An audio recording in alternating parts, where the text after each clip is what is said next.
Ladies and gentlemen, welcome back to another episode of the No Laying Up podcast. Solly here. Got my guy DJ Pie here. We are going to briefly recap TGL Night 2 before we get to the main course of tonight's episode. Pie Man, how are you tonight? Names that come to mind on a night like this: Kobe Bryant, Magic Johnson, Kendrick Lamar, Anthony Kiedis, Justin Rose. Just a great night for LA, a great night for golf, and not such a great night for you. After you have forsaken New York Golf Club for Jupiter Links, you're just going to have to bask in this ass beating that my beloved LAGC just laid on you. I had Jupelinks plus 10.5 as well. They kind of rushed through that last hole. Max did not really invest a whole lot of energy into that one, and they ended up losing by 11. So You should blow him up on Twitter, I might man. have Get his to. DMs. Hey, man, you screwed up my DFS. For TGL, it's brutal. They can't be having that. I might have to do that. All right, we promised some more info on the 2025 Pro V1 and Pro V1X on this past Sunday's pod. We can officially spill the beans on what's new with this generation. So the big story here, the new 2025 Pro V1 and Pro V1X golf balls, they're going to give you more speed off the tee, more control with the irons, and more spin with the wedges. I do not know of a single golfer that would not benefit greatly from those three things. Something you might be interested in. How do they do it? The big change for this generation is a faster, high gradient core. The engineers completely reformulated the cores of both the Pro V1 and the Pro V1X to maintain that low, long game spin, get that ball speed up while adding some spin on shots into and around the green. It's exactly what we've been hearing from people like Ludwig, Will Zalatoris, and more than 60 players who have already teed up the new models in the PGA Tour. It's more speed and more control. And again, if you need a quick refresher, Pro V1 gives you the greatest combination of speed, spin, and feel in the game with mid-flight trajectory, low long game spin, maximum short game spin, and soft feel. Compared to Pro V1, Pro V1X will fly higher, spin more on full swing shots, and have a firmer feel. 2025 Pro V1 and Pro V1X will be available in golf shops worldwide on January 25th. Head to Titleist.com to learn more and find out which model is right for you. As mentioned, we're going to talk a little TGL, react to the beatdown that just happened, but the back half, the main course of this episode, both DJ and TC talked with Keith Mitchell for how long? 2 hours? Long time. It's a long one. Tell us about what's coming here later in the episode. Good idea by TC. We just wanted to, it's always fun to get guys passionate, get them talking about things that they're passionate about. And when that's golf, great. But when it's not golf, it's almost can be more fun in a way. And Keith, I don't think I'm overselling this, was the most prepared podcast guest I've ever seen. It was unbelievable, man. He comes in, it's just a tour de force. Is it going to be for everybody? Maybe not. I don't know. Topic? Did you say this? I don't remember. Oh, I'm sorry. Maybe I didn't even mention that. We're talking about food on the PGA Tour, and that could, whatever that means, that could be food that the players eat at tournaments. There's one tournament in particular that he might not be getting the warmest welcome from after this podcast goes up. And all the way down to, what restaurants do you eat at? Who brings a chef? What does it look like for players to kind of find sustenance out on the PGA Tour? And Keith is a complete menace. Recommendations in every city that the PGA Tour goes to. So that's where I'm kind of like, listen, for PGA Tour players, this is like going to be a holy grail of recommendations. But for, normal business travelers, for people who frequent these cities, I think it'll be kind of fun too. So something different.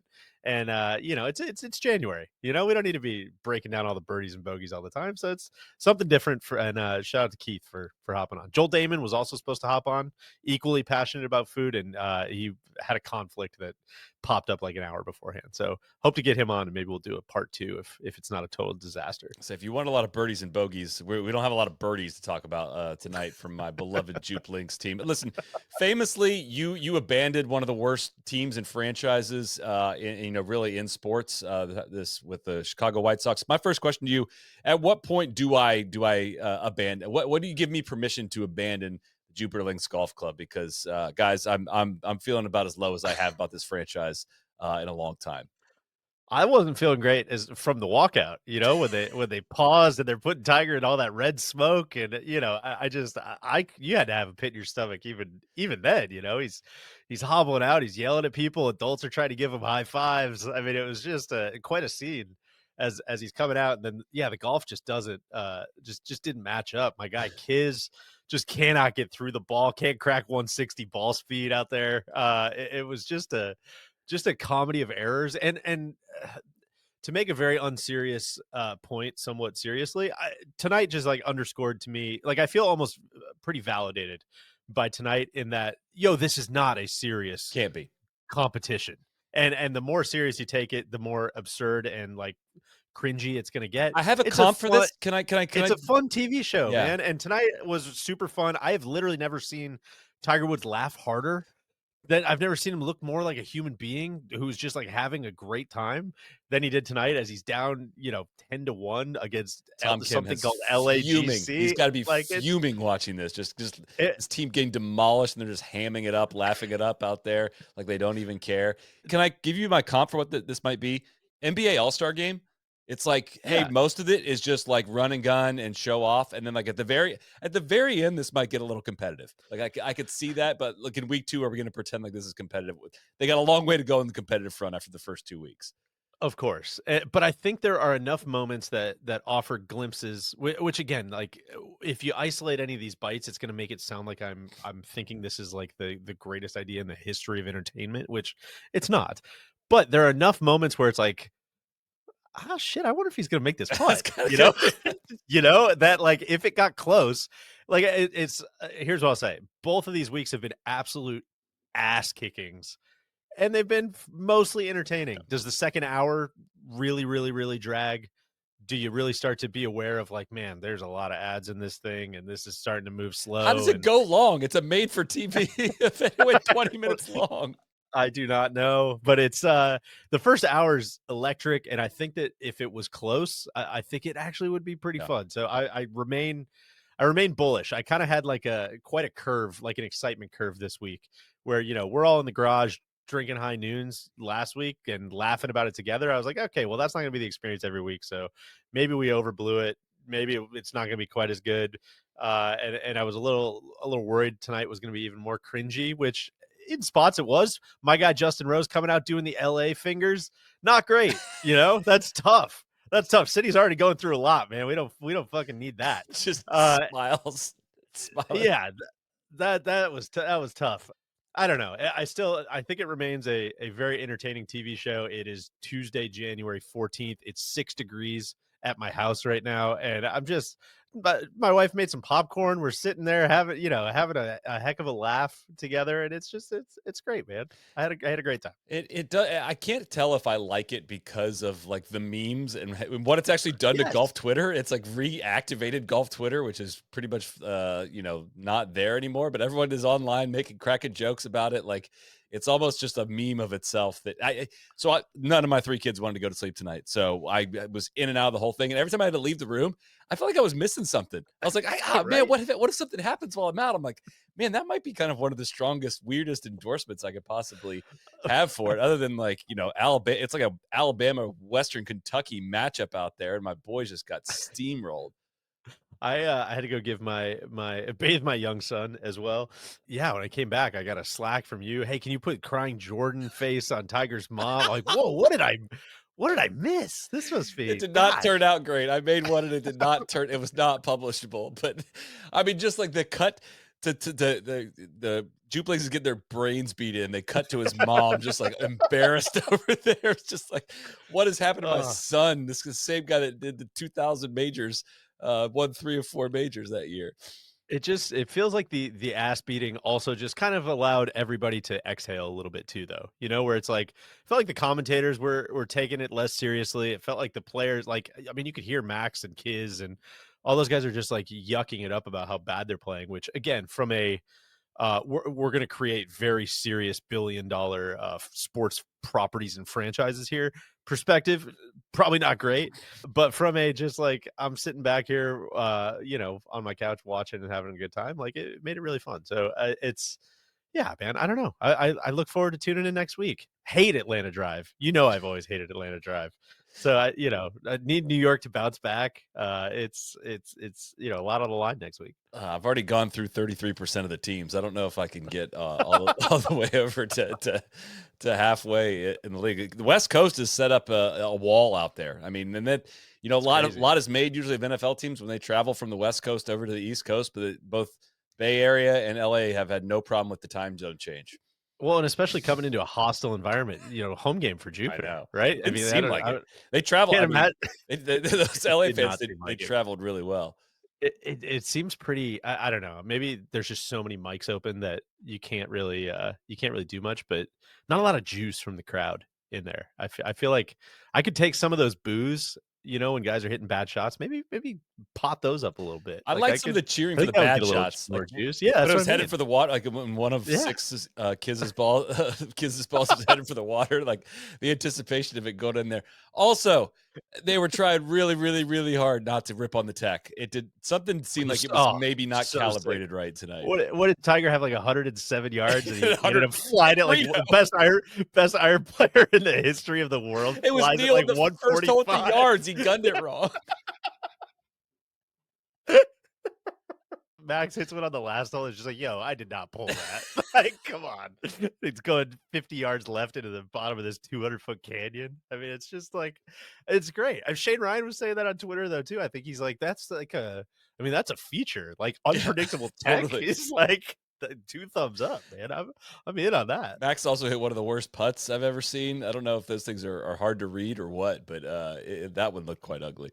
Yeah, not good, not good. And it was fun. You could hear them like kind of reading the putt beforehand as well. Does it matter that Kiz is this bad?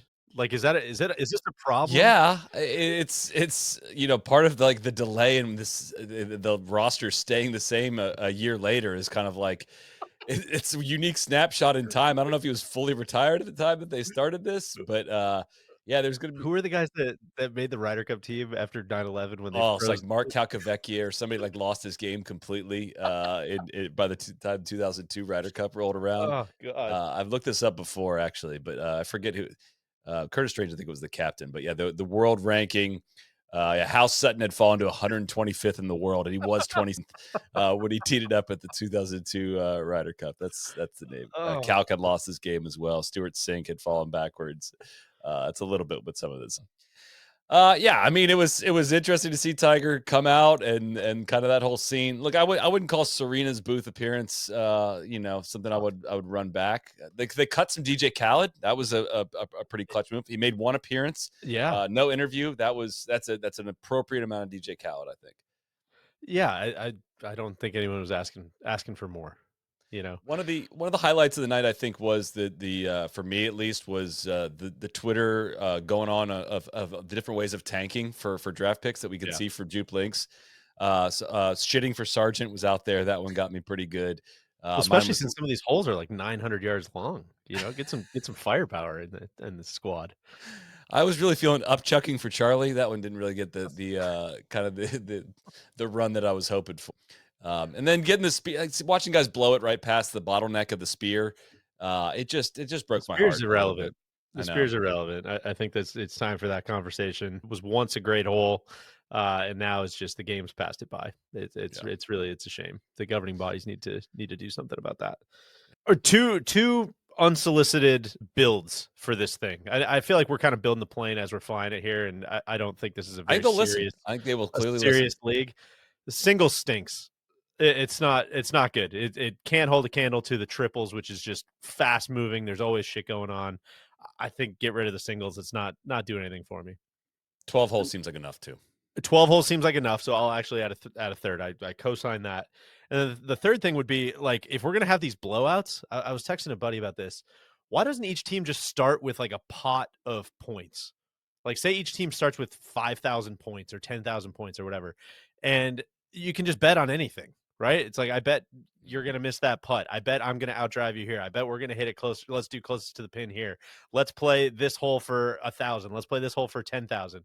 And then your standings in the league just becomes, whatever your kind of stack is, right? I was gonna say almost like fantasy baseball scoring, where like it should the record this week should be 12-1, and Jupe Links should be 1-12. Like, count all the holes up and all the points up, and I think that have that be a running total. No, I think it's just win and loss. It's a tiebreaker. Oh, really? They don't. Sucks. I thought I was misunderstood that last week. Yeah, it feels like there should be a way to make it a little more dynamic. Like, if somebody gets totally blown out like that, it's like, hopefully you should be able to have some big swings where you're kind of, mortgaging the rest of the season if they don't come through.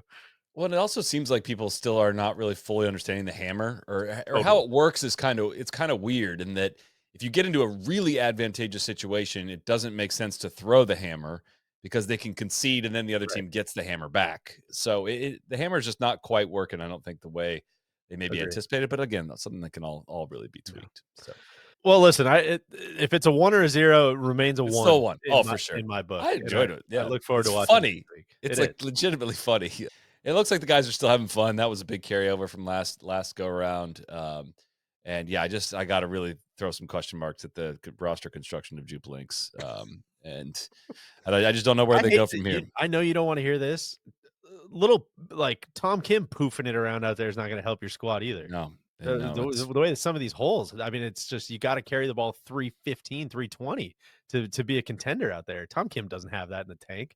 legitimate question. Does Kiz want to keep doing this or can he DFA himself? And then can they bring in what What if they they get just brought Scotty, in Scotty? Exactly. What if they Jordan, just, Hovland, there's there's some a lot names of just lurking horses out out there. there. Luke Yeah. Clanton, sign him to a rookie deal, 6 years of control. Roki Sasaki's out there still. Who knows where he's gonna sign? A lot of I mean, especially as a player owner, Tiger he should be mad as hell driving I, home tonight. well, I said this on Twitter. It was like big time Michael Jordan GM vibes. How did you start a golf league and you ended up with this team? Literally, you could have put anyone on your team, everyone, but like, yeah, I mean, sure, Tiger gets to get. He could have put a computer generated player on his team, like literally one of the Tiger Woods from his Tiger Woods video games that could do all the spin, and everyone be like, that's totally fair. That's totally fair for the cat. Speaking of just ridiculous things, like it still continues to remain funny to me that there's just empty grandstands on these holes. These are imaginary holes. We They could don't do need anything. we don't need fake empty grandstands out there. It's I just don't know why the routing was the same too, stinky. I as don't know. the last time. I mean, I Competitive feel like they, balance, maybe. yeah. Anyways, so all right, well, let's get to the main course. Before we do that, you can see it on us if you're watching on YouTube. If you're not, please subscribe to the No Laying Up YouTube channel. But you all know Roback. It is best fit, best feel. It's a new year. We are still loving it. The Roback hoodie, single best piece of clothing that we own. Simple as that. Trust us, if you haven't already, 2025 is the year for you to try a Roback hoodie. They also just released their Fulton Hybrid jacket. It's wonderful. It's got insulated quilting on the front and back panels and stretch knit sleeves. It's both warm and flexible. Wearing it on all of my walks here in Florida, as it has gotten a little bit Florida cold. The internal and external pockets are very clutch as well. It's super clean, comfortable, perfect secondary layer for on or off the course. Finally, Roback's Q-zips are soft, clean, and comfortable. The perfect versatile layer for cooler days. They're made to move from the course to everyday life. The four-way stretch makes them super easy to move in, while the soft fabric will make you not want to take them off. If you haven't already, time to load up on some Roback. Use code NLU on Roback.com for a generous 20% off your first order through the end of this week. That's spelled RHOBACK.com. That's 20% off all jackets, Q-zips, hoodies, and more with code NLU. Play us out, Deej. Without further delay, here is our conversation with the one, the only, the very eclectic Keith Mitchell. All right, joined now by the man of the hour, Keith Mitchell. Cashmere Keith. I think he's wearing cashmere at the moment. Are you? Oh yeah, come on. Of course, it's a weekday, TC. Do I say what I said before you started recording? I mean, that's just your MO. Where do we find you today? Are you at home? I'm at home. Okay. I'm at home. We just actually I just did some driver fitting. Shocker, I'm back in my same shaft I've always used forever. So no surprise. How many of those? And How many of those you have laying around? All of them. All of them. No, it's 7 years old, so I need a lot of That's them. great. Are you participating in the opening drive? I don't even know what that means. What does that mean? What are we talking so about? it's January 2nd. Kapalua starts today. Are you flying to Hawaii next week for I'm Sunday? leaving on Sunday, so Okay. 3 days. On Sunday. Okay. How's the off season been? Lots of food and drink. I think I've put on at least 10 since RSM. Has that all So- been at home or has that been traveling? Both. I've been home the last 3 weeks, and it's ramped up a little. It's ramped up a little bit. It's the off season is kind of interesting. I was thinking about this the other day for you guys, where like during the season, I mean, obviously you guys have a lot of workout programs and all that stuff that I'm sure kind of stays going during the off season, but also just like playing golf, you're walking 6 miles a day, 6 days a week. That kind of goes away when you're at especially in the summer. Right. Especially in the Yeah. summer. I remember being at Wyndham, and I felt like I was as light as a feather, and we were sweating out. I don't know how much water weight out of sweat, and then eating healthy, trying to get ready the next day. Obviously, well, I don't drink really during the week, especially during the tournament, because it doesn't do you any good. And then all of a sudden you get into off season, it's just the opposite, and you just go straight up. And you're not walking, you're Yeah. riding in carts, you're eating 3 meals a day, and you have a couple beers or a glass of wine a night. Among my questions is how do you plan out a tournament week? Like, does your eating and drinking change drastically tournament Oh, week versus it's non-tournament not week? even close. It's crazy. It's as healthy as I can possibly be, which compared to some guys out there, they probably think I eat gross. But I mean, it's usually 2 meals, 2.5 meals a day. If I play early, have breakfast in the morning, and then have like an early dinner. And then if I play late, I have a late breakfast and then dinner. Just because you're out at the golf course for 6-ish days. I mean, I obviously eat on the golf course, eat some bars and stuff to kind of Yeah. keep up. And that's it. But during the week, I always try to have a fun dinner on a Monday or Tuesday night. Always. Whether that's usually my favorite place or a place that takes longer than usual. Like, you don't want to go sit at a steakhouse Thursday after a late round and tee off early Friday. Like, it's just not feasible. So I try to hit those early in the week, and then I try to do takeout when I have the late early split, and then I'll try to go somewhere fun when I have the opposite on the early late. And then Sunday night, depending on travel, if you don't leave that night, we'll go somewhere fun, Yeah. unless we have an early flight the next day, or we'll go somewhere Monday. Do you typically leave Sunday night or Monday morning? What's your preference there? It's just all depends on where you're going. If I'm coming home, I try to leave Sunday night. If you're going to a tournament the next day, sometimes flights are easier on Monday. You don't really have a rush to get there. Yeah. Depends on when your tee time is Sunday. So it's all in flux. But if I'm going home, I always want to leave Sunday. How is you've been on tour for quite a few years now? How has that relationship to food changed? When did you realize? Have you always been a healthy eater? Did you realize like I'm not doing myself any favors? Did you bite off a little more than you could chew? What was that evolution like for you? I kind of just judge timing and how I feel. It's if it's time crunch, I'll eat lighter, and then if I don't have time, I'll try to get a few more bites in, only because I like them, not out of like a health regiment. Like, I just know I feel like I can eat a little more because I got more time to digest before I tee off. I wouldn't say that I've had any sort of like strict regiment, nutritionist, any sort of that. I love food. I'm a foodie, and I'll eat as much as I can when I can. But it's common sense. When you're about to go work out, you're not gonna eat a cheeseburger. And I kind of look at that as going to the golf course. Like, I want to feel as good and as fresh as Did possible. you have to learn that lesson though? I mean, like, how would you compare yourself now to your rookie season, or even like back on mini tours, Latin America, kind of the way you would approach it? It's not much Yeah. different. It's similar. It's truly just like learning when to eat and how much to eat is the biggest thing. Because I used to not eat that much on the golf course. That was a mistake. It's crazy how many times you hear that from people.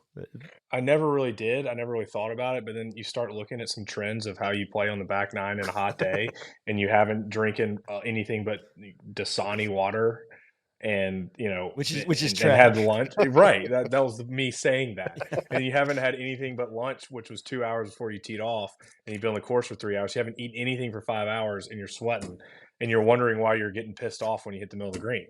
Right? It's just so now I got hydrations. I tell my caddy exactly when I need it so I don't forget.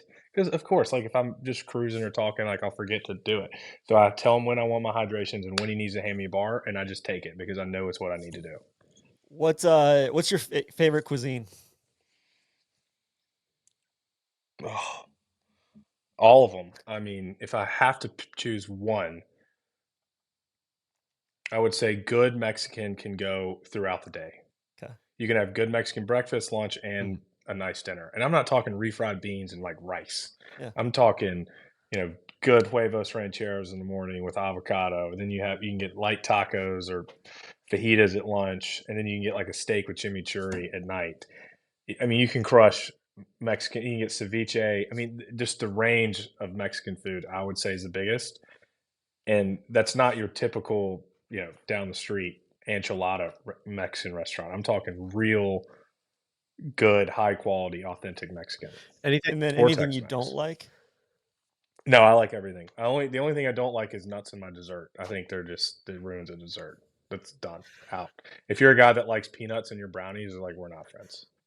Oh, I know we're gonna get into some of the more, the fun spots around, but before we do, I kind of want to drill into like, what does it look like when you're not going out to dinner and you're at an event? Are you, let's team up and get a chef with a couple guys type of guy at the house, or are you, making meals at home? What's it look like? I I love to go out and venture out. That's like my escape on tour is finding good restaurants and getting out and separating yourself from golf. That's probably my biggest thing. So I always go out to eat. I will eat in if we're staying in a house. If we've rented a house, I'll definitely cook in, whether that's myself or my wife or whoever else we're staying with. If my caddy's a good cook, I'll try to eat in occasionally. If not, we're just taking a takeout on the quick turns. But I'm a go out to eat kind of guy. What's your go-to as far as researching and figuring out a lay of the land in whatever city you're in? If it's a big city, Eater never lets you down, and they update it a Yeah. lot. So Eater always The heat map. yeah, oh yeah, and then the essential 38, and they even break it down per category. But a lot of that's big cities, right? Yeah. So I would say I've never really been let down on an open table rating. I feel like open table ratings are pretty good. You can see how many people have rated it and how and what they've rated it. When you see something over 1,000 ratings and it's over 4 or 5, it's gonna be good. Like you can't fake over 1,000 ratings over 4.5. Then the other part's just I would say people being out there before me telling me what's good, and then occasionally finding something, seeing something, and whipping in. Who are those people? Who else gives you insights and gives you the treasure map? Uh, Davis was really good when I was first out there. He's a big food guy. He's local St. Simon, so I knew him going out. He would kind of have some hot spots. A lot of times I use local people that I know in the city and not tour guys because the tour guys tend to stick with like a certain few restaurants that kind of go around the locker room. A lot of times I would talk to people that I would know in the city, and so the locals know exactly where to go. Plus, you're trying to get away from golf. You don't want to see your colleagues out there, right? There are a few tour hotspots that live up to the hype, don't get me wrong. Like, I think the locals would tell you the same thing. But yes, there is plenty of restaurants where you go in and there is at least 4 other foursomes in There, there. there was I remember vividly during the Players one time. I went out to dinner with Max Homa, and we're sitting there, and Keith walks in, and first of all, Max is like, "Oh, good, this must be a good spot. Like if Keith is here, like that's great." And the look on your face when you saw Max, you're like, "What the hell are you guys doing? Like you guys aren't supposed to be here. This is supposed to be my place. Like what are you guys doing?" Where was This is about this? two dudes, seafood. Oh, Yeah. yeah. Yeah. Yeah, Not that that's not to like I blow up the said, that's the spot, but local it's yeah, exactly. spots. You're Yeah, like, "Well, how'd you guys find out about this?" I'm like, "Dude, I've lived here for 10 years. Like, how'd you find out about this spot?" Yeah. exactly. I found it from a local, not from the tour. Same as Max. Who else on tour, like at the current moment, is a big foodie? Luke List is up. Luke List and I, he's my go-to if, like a nice restaurant that's not going to be in and out. Like if we're going to sit there for an hour and a half, like he's always probably one of my top calls. Okay. Joel was supposed to be on with us today. I know he's a big food guy as well. Scheduling conflict at the last minute. Yeah, scheduling conflict. It, Some it sort of it'd be pro a good member. test. Maybe he's not allowed to see this. And he gives his responses so we can Exactly. see what match and what don't. Yeah. I think that's right. Yeah, Joel rebuttal episode might need to be on the horizon. I mean, how about the like 2 hour before text? Like, come on, this has been planned for a long time. Crazy. Anybody like really good chef out there? I've heard. Oh, this is gonna kill me. What's Tyson Alexander's caddy's name? Is it? I think it starts with an A. I've heard he's an amazing chef. He's Okay. never cooked for me, but I've heard he's like the real deal. Okay. I wouldn't call myself a chef, but I would call myself efficient in the kitchen. You know what you're looking for, right? Yeah, I mean, there was this funny meme that I saw the other day that said, I don't offer to cook because I'm nice. I offer to cook because I want the food to be good. And I know what I want, right? Right. Yeah. What's your go-to dish? You know, I love cooking steak because I like steak. I've really gotten into some chicken parm lately. I got this new pasta sauce char sauce that's not even in the US yet. You got to import it in, and it's Italian. Comes in And a you know, I box of mean, his sweaters. it's it's one thing to make your own tomato sauce. It's a labor of love. You know, it takes 3-4 hours. But this one, it's equally as good. I just throw it in there, warm it up, and then I kind of get on my way. I've been doing a lot of that lately. So I would stick those two in the. I mean, I've been in the winter, so I'm kind of in some more comfort food kind of modes. Yeah. What's talk to me about the on-site food situation. You know, you finish you have a 8 a.m. tea time and you come in, you know, well, I guess on the PGA Tour you come in about 3:30 at that point. But the what's it like in the locker room for food and, you know, what kind of options you guys got there? Or is it better to get off site? Well, Deej, that's a loaded question because Yeah, I mean, is he I don't planning know a if I'm supposed signature to. event Well, or is that's he what we're planning a trying to get into, non-signature event? you know? Yeah, and You am have I going for line caught salmon, breakfast? you have And am I grass-fed going to? beef. Yeah, and we know none of this high pH water now. I mean, we're getting into it. TPCs always have a smoothie bar, which All of them, is like every yeah, TPC. usually every TPC sets up a smoothie bar, Okay. and that's great in the mornings when you have a super early tea time. Just get a smoothie, get some oatmeal or something. You don't feel like you're eating eggs and bacon and cheese and whatever. You get that, you roll, come back and have a nice lunch. TPCs are usually health forward, like very, very healthy kind of places. A few New Orleans the last couple of years has had a sushi chef come in. Whoa. Like that's very awesome. And so we'll I don't even look at the rest of the food. I just go straight to the sushi bar and hit that. I mean, Memorial's always been a step above because Jack does it right. So it has nothing really to do with the signature event. Yeah. Milkshake's Um, overrated, underrated. correctly rated. I think that's right. Yeah. Correctly rated. How many do you have that week? 2 to 3. Because they had them at Castle Pines for BMW. I guess it's the same deal, same recipe. I wasn't right for 3 or 4 days, man. Like I was I was like I was not legitimately well. hungover from the How milkshake. many did you have? One. I think I had two. Oh, I think I had yeah. 2 in one day. Yeah. Wow, that'll do it to you. Because it's what? It's like it's heavy cream that they use for it, not I don't know. I don't know what they use. I have Probably no best idea. not to watch. Yeah, Yeah. I mean, I'm a Reese's guy though. I'm a big Reese's. Like if I'm doing a milkshake, I want Reese's in there. it's Reese's peanut interesting butter from the guy that cups. was just bitching about nuts in his Mm. desserts.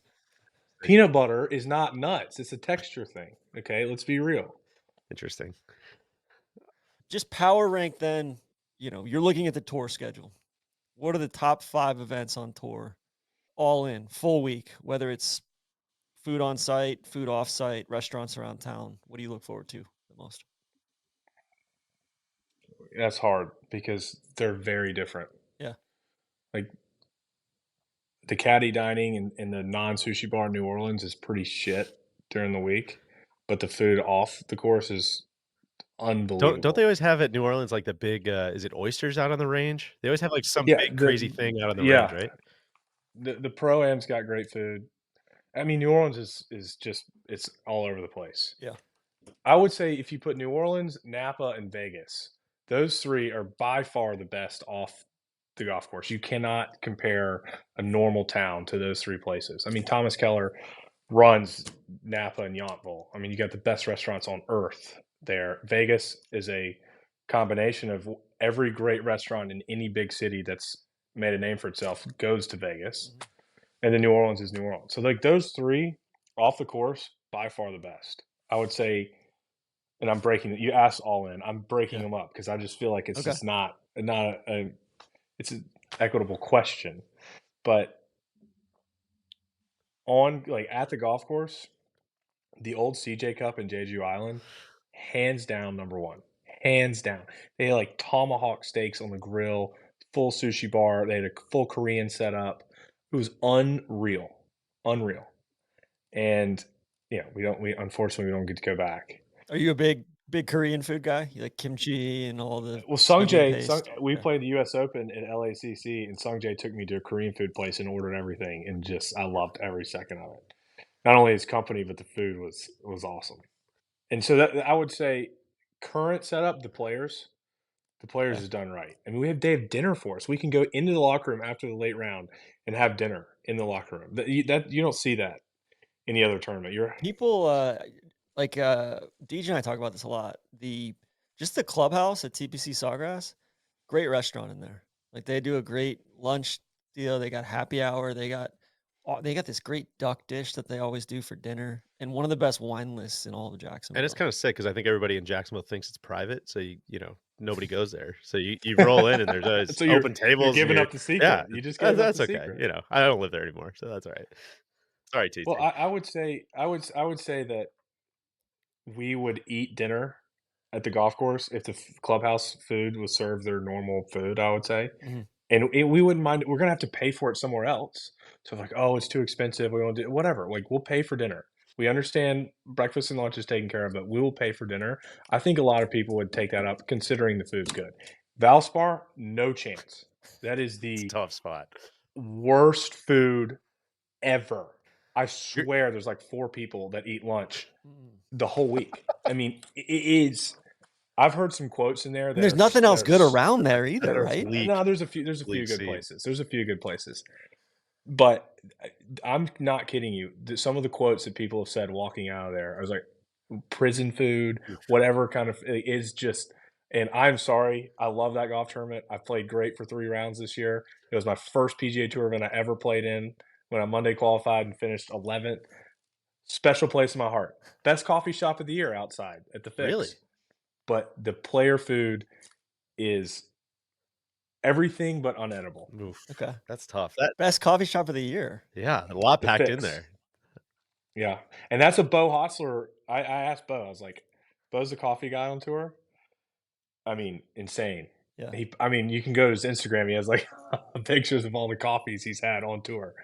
And I put the Fix up there in my list, and he does too. So we decided that we're going with the Fix. Man, I love it.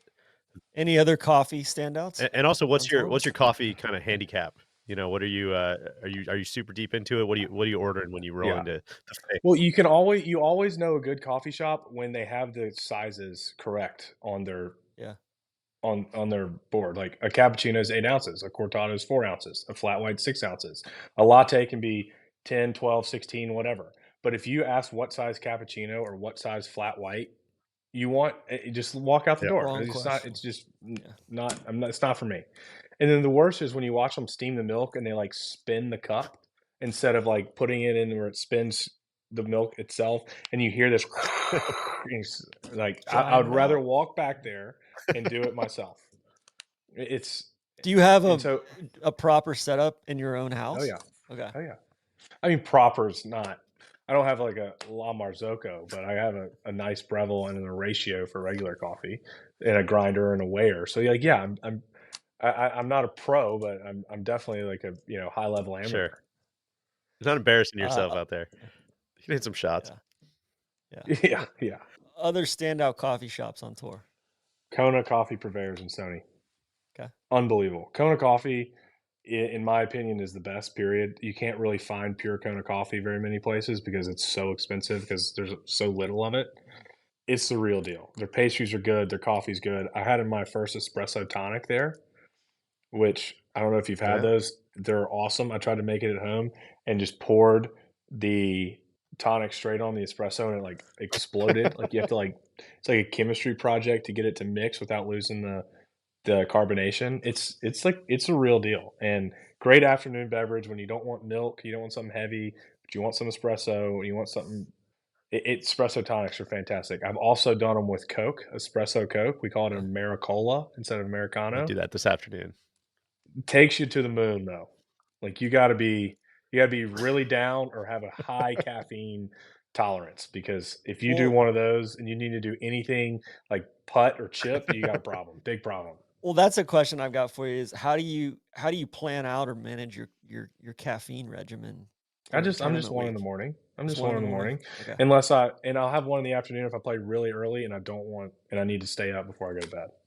That's the only time I have one in the afternoon. So I'm one a day. I'll crush a decaf in the afternoon if I got, if I want to go to sleep or don't want any caffeine problems. But I mean, that's kind of like cheating. What's your go-to restaurant at Sony? That's a weird spot. That whole Waikiki vibe is very strange to me. I mean, what way? It's like a big shopping mall in a lot of spots, and it's just kind of What's a lot of restaurants. there is. So how is that Well, that's waste what I'm good? curious. I don't know. I was there on the fucking PGA Tour per diem, man. So it was tough. I'm eating loco mocos at some hole in the wall spots. I'm curious where. So you you can't afford to like pay an extra $5 No, you for can't another afford it. You guys were restaurant? paying for my meals, you know. Yeah, I'm saying you Oh, couldn't. I You could have, I couldn't like. suppose. If I Yeah. did it again, Keith, that's what I would do. But well, Okay. you need to give me some Yeah. recs. Where should I go next time? Let's see. There's I mean, honestly, the locker room's great. They have this fried I rice actually with they remember. put 2 I do scrambled remember eggs that on they let us top. eat in player dining that week. I remember that. Real Yeah. nice. And the Colby steak in the afternoon, real nice. And the what's the juice they had? Don't they have like some sort of specific drink? Yeah. Oh god. Plantation tea. Plantation tea. It's so Yep. good. Plantation Yeah, that's tea. right. I mean, I don't know how much sugar's in that thing, but you got to be careful. You got to be real careful. I mean, I would say Waikiki similar to Vegas. It's a lot of restaurants from around that just opened up a shop there. And Michael Mina has a steakhouse there, strip steak that's really good. Poke Bowl at Moana Surf Rider's real nice. There's I think it's called High's Steakhouse out of Toronto that opened up something there. Really good. Mitch's Seafood has a great sushi spot there. A lot of I think they have a caddy party there at the beginning of the week. It's real nice. Let's see. There's a Morimoto there. I mean, that's pretty. I mean, that's good anywhere. That's good in New York, Vegas, LA. Like, how are you going to tell me it's a weird scene? It's a weird scene under $7. Yes, I would agree. Pay your people more. How many times have you played Kapalua? Once. How was that week? God, it was so long. I played in 2020. So it wasn't the regular scene then, or I guess it was. That Probably was before, yeah. Yeah, it was like right. I'm probably sure there was definitely COVID there. We just didn't know it. I don't really remember Kapalua that well. I remember I had marlin sashimi there, and I felt wrong because marlin's too beautiful of an animal to sport be fish, eaten right? that way. Yeah, and like I understand it if somebody's in the 200 years ago and they caught a marlin hand lining off of a canoe and you fed the village for 3 weeks, like, Which sure. you did not do, you're saying. Right. And so, but I'm seeing it's already on the menu, so like it's already dead. Like I need it to be. I don't want it to go to Sure. waste. Oh, So interesting. I tried Your hands were marlin tied. sashimi. Yeah. No, they weren't. No, they weren't. I'm justifying my decision. and I really liked it, and so I was like, God. But I would never. If I went marlin fishing, I would throw it back every time. But it is good. What about Amex down in the desert? Lavender's a good spot.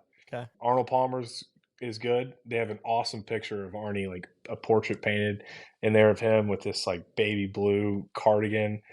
And right when you walk in, it just makes you feel like you can tell that Arnie used to eat there and yuck it up for probably much time in there and drinking some Kettle Ones. But it's a good spot. And I think Limoncello is the other spot that's pretty good. Speaking of Mr. Palmer, what's the scene at Bay Hill? Because that's another one. Orlando, I would say not my favorite there. But there's a Bar Taco there, and there's a Morton Steakhouse, and both in the same strip mall that are pretty good.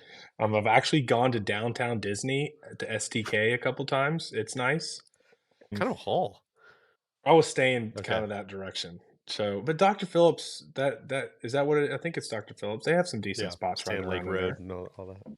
Yeah, Bar Taco's easy too. What's that it's place good, fast. At so I've never been to Palm Springs before or anywhere out in the desert like that.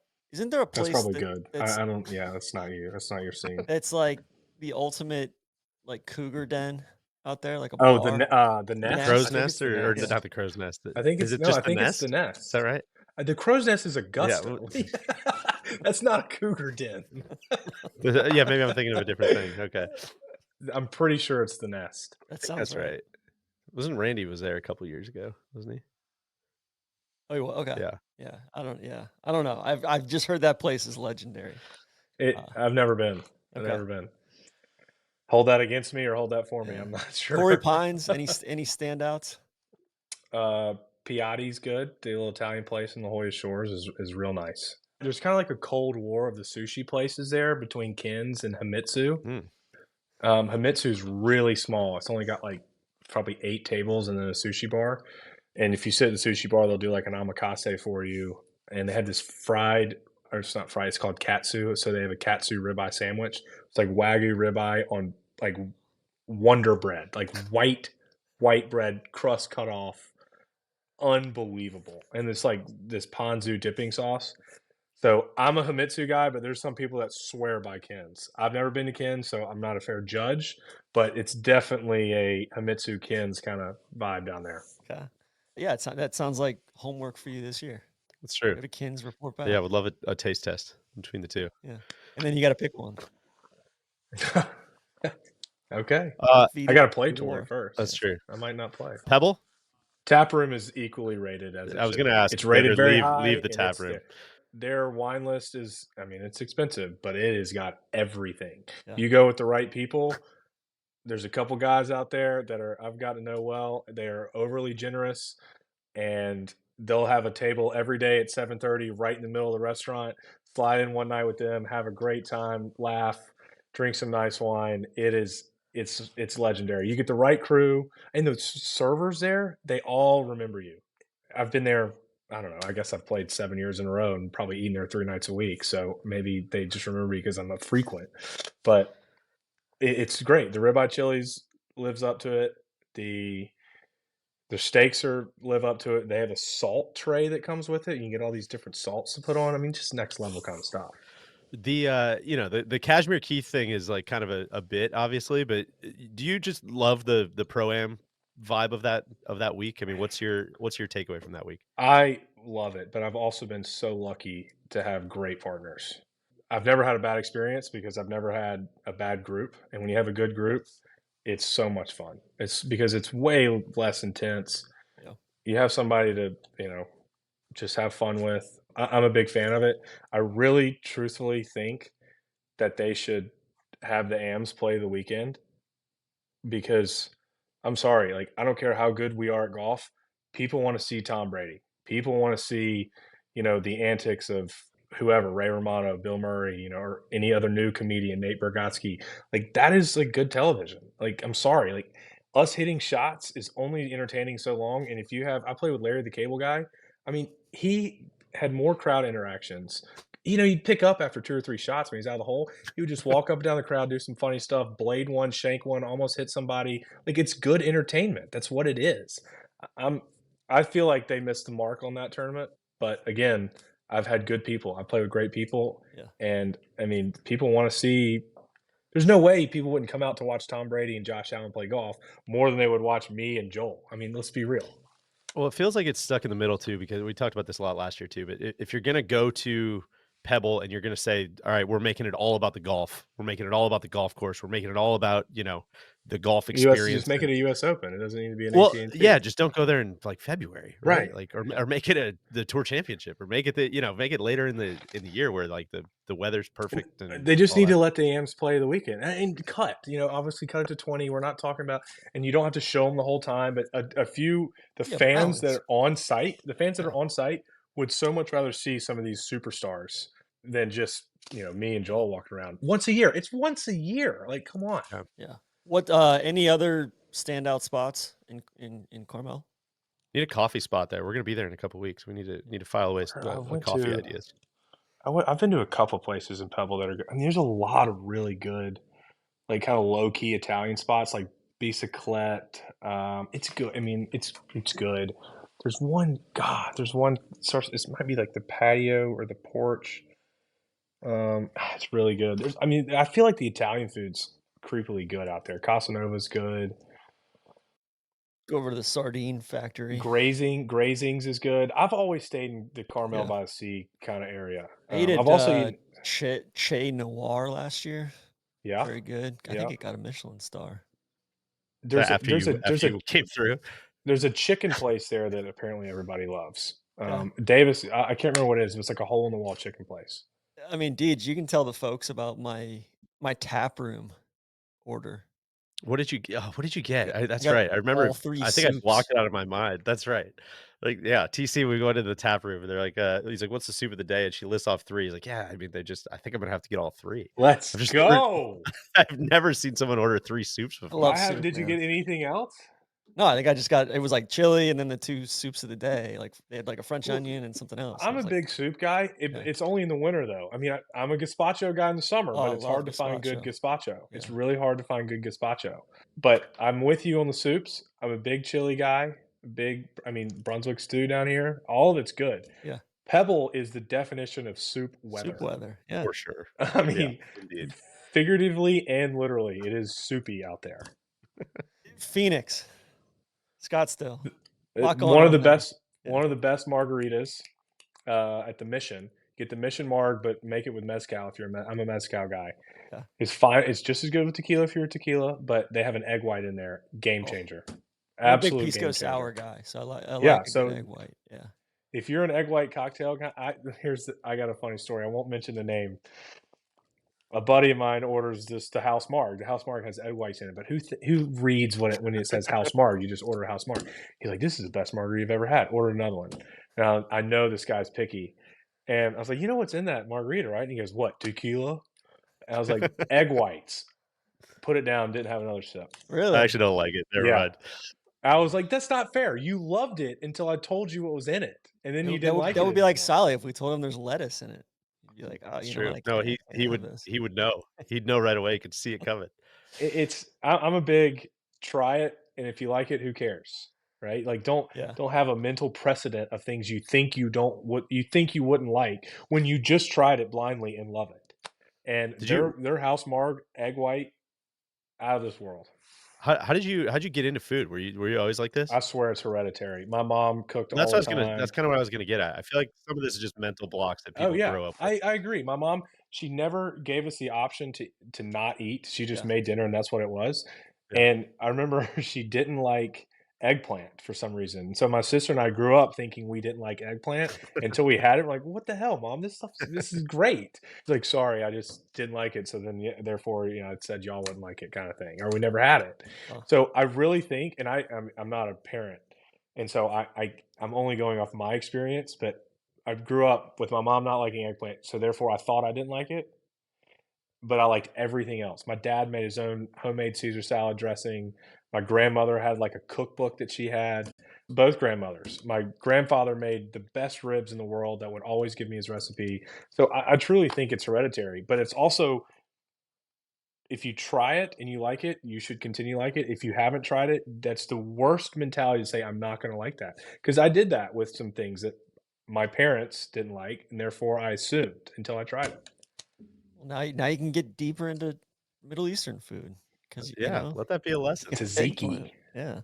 I love it. What any fast food or anything out there where a Chipotle or a Cava or like Jersey Both of Mike's, those. something that that you seek out if you're in a pinch? You named both of my late early spots, Chipotle, Cava. If I can get where you order in line, pick it up and go, or you can, just order on your app, I'll finish around. I'll go get some PT. My wife's on it. She leaves 18, goes and picks it up, picks me back up. I'm home. I'm eating. It's the most efficient thing we got going. It's amazing. She is an angel for doing it. But when you're done at 5:36 or 7:38 in the summer, and then you get PT and you're 8:30, I mean, you're eating light and quick and fast so you can get to bed. Game changer. What else does she get into? What is she out walking every day? Is she out going on adventures? What always curious by that. They always she has a good group of girls that go do a big girls lunch. I think it's on Wednesday when we play in the pro-am. And then she walks most of the time. Depends on the golf course, depends on the weather. But, all things considered, she's out there. Riv. slash. I feel like this is like a Slash this is LA like a Santa major. Monica. Yeah, Santa Monica's big. Uovo. I knew Uovo was good when I saw Francesco Molinari in there. I knew it. I just like Max to me was me to Francesco in an Italian restaurant. It is a Especially he lives in LA, doesn't he? Or he did? I think he was in LA. no. He and then was LA. Yeah, he was. I don't He know was going to where he move to is San now, but Francisco, and I think he moved to LA instead, right? I'm saying he's probably done his. He's gone through his yeah, paces. He knows. He it's knows. it's a pasta bar. Like you sit at the bar like you would a cocktail bar or a sushi bar, but it's a pasta bar, Okay. and you just rip through. It is so good, so good. Uovo. God, that Okay. Yeah, Sugarfish is quick and good sushi. It's not like your Yeah. omakase, like crazy high expensive, but it's quick and good. Elefante is a fun cocktail atmosphere. You know what? I went there this light year bites. by myself. Weird spot to go by yourself. Ooh. And I was just kind of, I was out there. just put another vibe. Yeah, no, I was staying in Santa Monica. I flew in late, stayed in Santa Monica for the night, and I was like, man, this is an interesting spot. The people watching were spectacular. Is some of the best people watching of the year for sure. Yeah, they had a really good pasta though. I'm trying to think what it was, but Palm Beach. Also, did you have a victory meal in Palm Yeah. Beach? I mean, this one's near and dear to your heart. We ordered pizza. Good pizza or Yeah, shitty I pizza? mean, I can't remember. It was the story about the food after was Aaron Fleener, who carries for Postman. They asked him what we wanted in the locker room, and he said pizza and Tito's, and they thought he said pizza and Cheetos. So we had Cheetos everywhere. We're like, what Cheetos?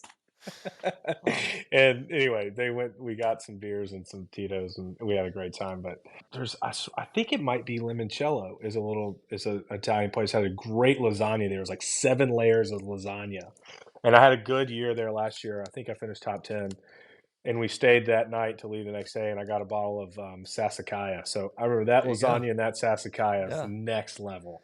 I was down there a couple months ago. Somebody took me to my friend Nico took me to the place that they have the place upstairs at like the Palm Beach Par 3, but they've got a pizza place and kind of like this old school, like kind of right downtown Palm Beach, and it was spectacular. It was awesome. There's a fish place that's just north of Seminole and Juno Beach that everybody goes to. All those guys go to. And it's like the menu's like handwritten. Not like Food Shack is the name of that place. No, I'll have to remember. It's I can't remember, but it's a great spot. I've been there a few times. Yeah. I mean, Palm Beach Gardens is decent. It's an decent. interesting place. It's a lot of strip restaurants there. Yeah. Like again, not bad, but a lot of there's a Capitol Grill there that I've been to a couple times, which you just can't go wrong with. But it's not like out of the ordinary. But the limoncello place with that 7-layer lasagna and Sassicaia is next level. A quick break in our restaurant tour here to tell you that this podcast is brought to you by Whoop. It is 2025, and there's no better product to help us kick off a new year of the process than Whoop. We have all been wearing Whoop for a few years, but if you are not familiar, it's a fitness wearable that does so much more than activity tracking. You've probably seen it on the wrist or the bicep of one of your favorite pros. And listen, we are not pros, but we are all using Whoop to help us hit our health goals, whether that's sleep, recovery, or fitness-related goals in the new year. And this is a fun one. Look out for this. We're going to be running a 10-strain challenge in February. If those that are not familiar with Whoop, it is something that tracks your heart rate, tracks your sleep, tracks your recovery, and it gives you a score for what your strain is every day. We're going to be doing a strain challenge where we're going to try to get to 10 every day in the month of February. So if you're using Whoop or sign up for it this month, join our Whoop group with code COM-NLU. That is COMM NLU, COM-NLU. Head to join.whoop.com/NLU to get started with Whoop on a free 1-month trial. That includes the hardware and a completely unlocked app experience. If you don't love it, you can send it back, no questions asked. If you already have a Whoop, join our Whoop group with code COM-NLU. Let's get back to talking about food. I feel like we kind of talked like Bay Hill players, Valspar. I'm curious, power rank for me when we go to Texas. Yeah. Houston, San Antonio, Dallas, Fort Worth. What's your Houston 1. food? Dallas used to be 2 when we stayed downtown, but now we're up in McKinney. It's strip mall central. So Dallas is Yeah, Dallas is no bueno. Unless you want to drive 45 minutes. I mean, it's legit 45 minutes with all the traffic on the toll road to get south. But Houston's by far number one. San Antonio is good, but you have to drive. Like, there's not that much. I mean, we are in the middle of nowhere at that JW Marriott. There's some the food's decent there, but when you're staying on site, when you want to get in the car and you want to drive somewhere else and then drive back, it's just kind of a pain. A lot of times I'll pick where I stay that week because I'll pick it near the restaurants and drive to the course and home instead of staying at the course and feeling like I'm done and then get in the car and drive. Right. It's kind of like the reverse. What's your go-to in Fort Worth? Double Eagle is great. Del Frisco's Double Eagle is great. Chain Mi Casina is good too. They got a great coffee shop. Oh God, it's like in Hipsterville down there. I mean, it's like it looks like things aren't even. It's like warehouses and like middle of nowhere. Pull in, there's a coffee shop right there. It's amazing. But Double Eagle's great. Double Eagle's, it's right from the Omni. There's a Bob's in the Omni, so you go downstairs to Bob's, or you walk down the street to Double Eagle. A Mi Casina up there, which is it's a chain, but it's still good. There's a little speakeasy bar called the Library. That's pretty cool. But you don't drink during. I mean, I'll tournament have maybe You'll like a have Monday I'll go by and have a cocktail, but that's it. But you're right, I do not. I mean, any Wednesday on, I'm kind of dry. Houston, what's the go-to there? Papa's Bros is probably the best steakhouse of the year. One on Westheimer, not the one downtown. Important distinction. Yes, and El Tiempo, best Fajitas. tacos, fajitas. Yeah. I mean, a taco. I mean, we can get into a debate about tacos and fajitas, but a fajita is a taco. Just I agree with you. I agree with that. No need to debate it. Yeah. No debate. Close the case. I mean, definitely El Tiempo. There, I have a. It's funny. I have a food Discoveries Hall of Fame list in my phone. I've had it for 6 years, and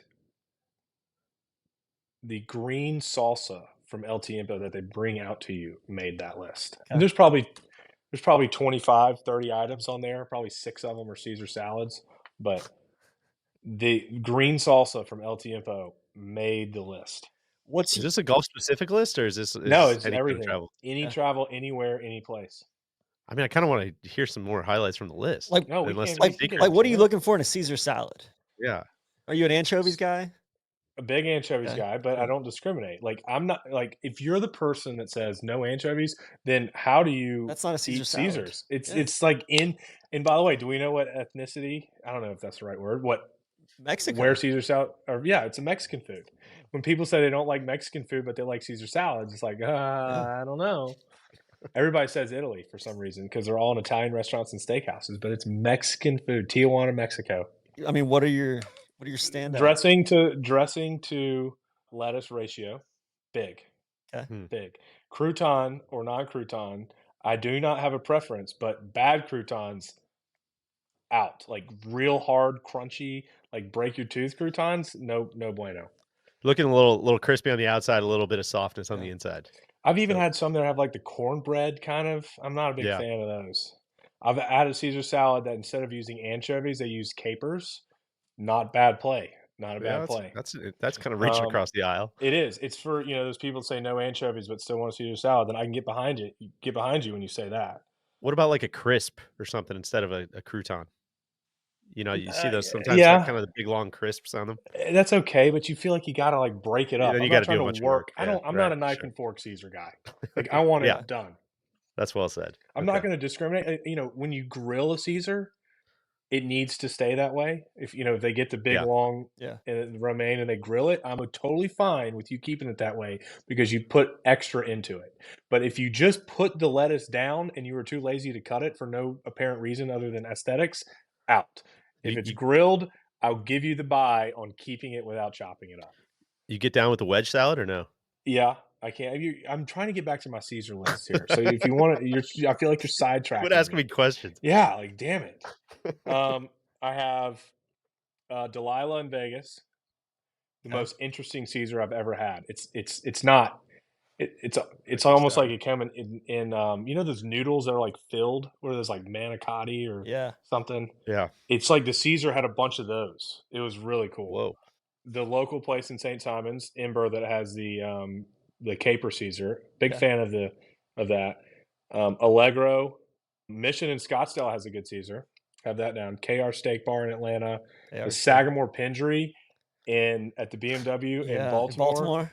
Hands down the best Caesar. Big snowflake Parmesan guy. I remember that. You know when it's like I had like 5 of them that week.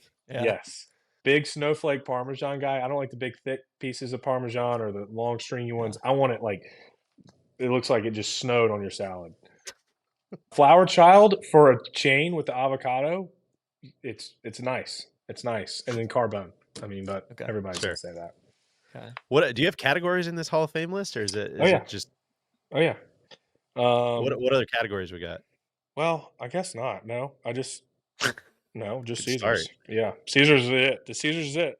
Everything Truly else category is of its own. everything else is just like I only have one dessert in here too. Only one dessert. I'm not a big sweets guy, but it was in Mayakoba where, RIP it was orange ice cream inside a sugared croissant. Wow. Whoa. It was awesome. Should join Live. You'd be able to. No, I don't even they think they're going. RIP They're not twice. going there anymore? It's died twice. Damn, man. That's tough. What any tournaments that you hope you're not playing that tournament, but you're bummed that you don't get to go to it? Like a Punta Napa was Cana or Napa. something like that. Napa was I've played Napa my rookie year and I played this year. So there was a 5-year window that I did not play Napa. And I love wine and I love food, and it's the best of both. So I went this year. I was like, you know what? I'm having fun. I'm going out to dinner. My caddy got engaged. We went to the French Laundry. Was there for like 3.5 hours.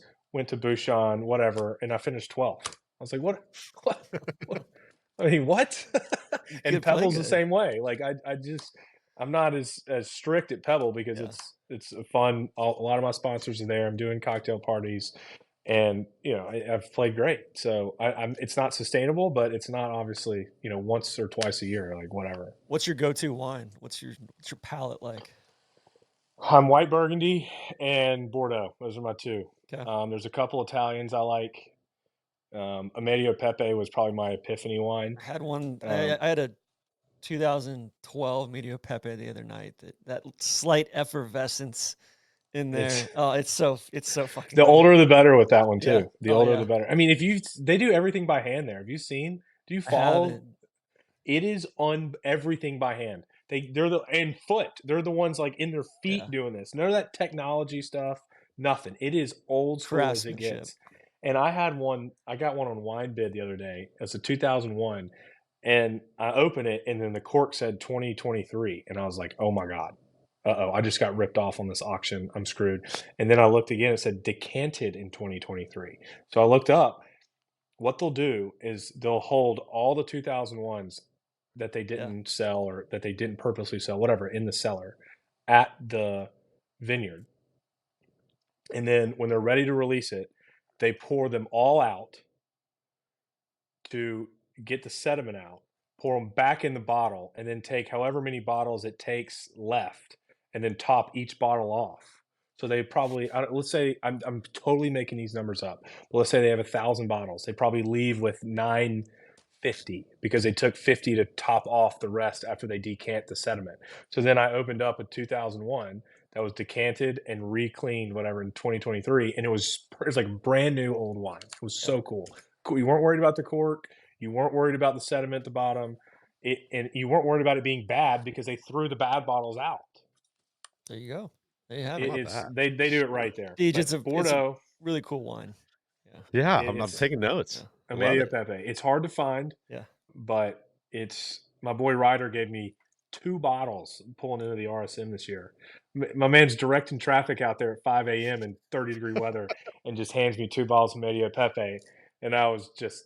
I mean, I think I shot 5-6 under that day. It was, just first thing Thursday morning, 6 a.m., 2 bottles in the back seat. Let's go. Love that. But I would say Medio Pepe was my first big wine. I like old wines, like stinky, musty, dirty. I'm also a mezcal. You're not a big red Burgundy guy?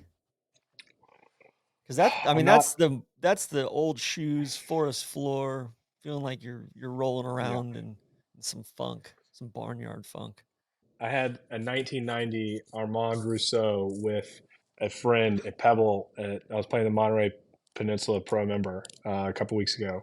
We opened up a 59 Petrus, a 86 Mouton, a 1990 Armand Rousseau.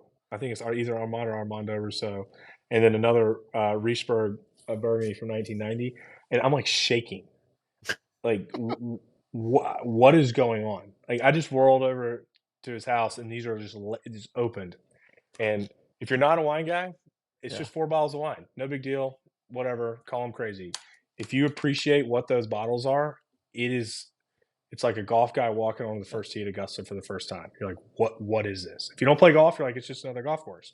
If you're a wine guy and you see somebody open a 59 Petrus, you don't know what's about to happen. Truly. Anything in Hilton Head? You go to the Bogey Grill. That's where we went for Strapped. Go to the Salty Dog. They closed the hibachi place. I don't have much. I don't Really? have much Yeah. in Hilton Head. I don't. Let me. There's a place called double check. Truffles that's always been decent outside the gates. Oh, there's a Java burrito's good. It's like a local. Okay. I mean, I say it's local. It's the only one I've ever seen, but it's like a Chipotle kind of vibe, which is nice. Java burrito. Okay. Yeah, I got nothing on Hilton Head. Not even my wife. I even made my wife go through all of her open table reservations and mark them down and send them to me before this call. I was prepared. What's your go-to in New Orleans? Like you were Clancy's number one, hands Clancy's, down. Not okay. even close. I want my ashes spread on the grill there. I mean, it is on. What are you ordering there? What are you getting? Cold smoked soft shell crab, fried soft shell crab for an appetizer, veal annunciation for dinner. Oysters brie and shrimp remoulade. God, Do you have gout? Unprepared statement right there. Have you ever had a gout issue? I haven't. I've had some Pepto-Bismol emergencies on the golf course though. New Orleans week. But I mean Galatoire's too. If you put Galatoire's and Clancy's, I mean those are two of my top 5 and they're the same week. I don't even order entrees at Galatoire's. If I do, I'll get the pompano with crab on it. But I mean, you stick with the appetizers for the whole meal. You get the potato souffle, fried eggplant with powdered sugar with Tabasco, and the potato souffle comes with béarnaise. By the way, so if you're ever, this is where I started my French fries béarnaise kick. Okay. So if you ever order French fries at a decent place, order a side of béarnaise and just dip the fries in béarnaise. Trust me, it'll change your life. And it's a good signal of if that place is actually good or not. Exactly. Like it's very simple, but it's like simple but not easy kind of thing. You know, I would say Galatoire's with the crab maison, shrimp remoulade, and crawfish.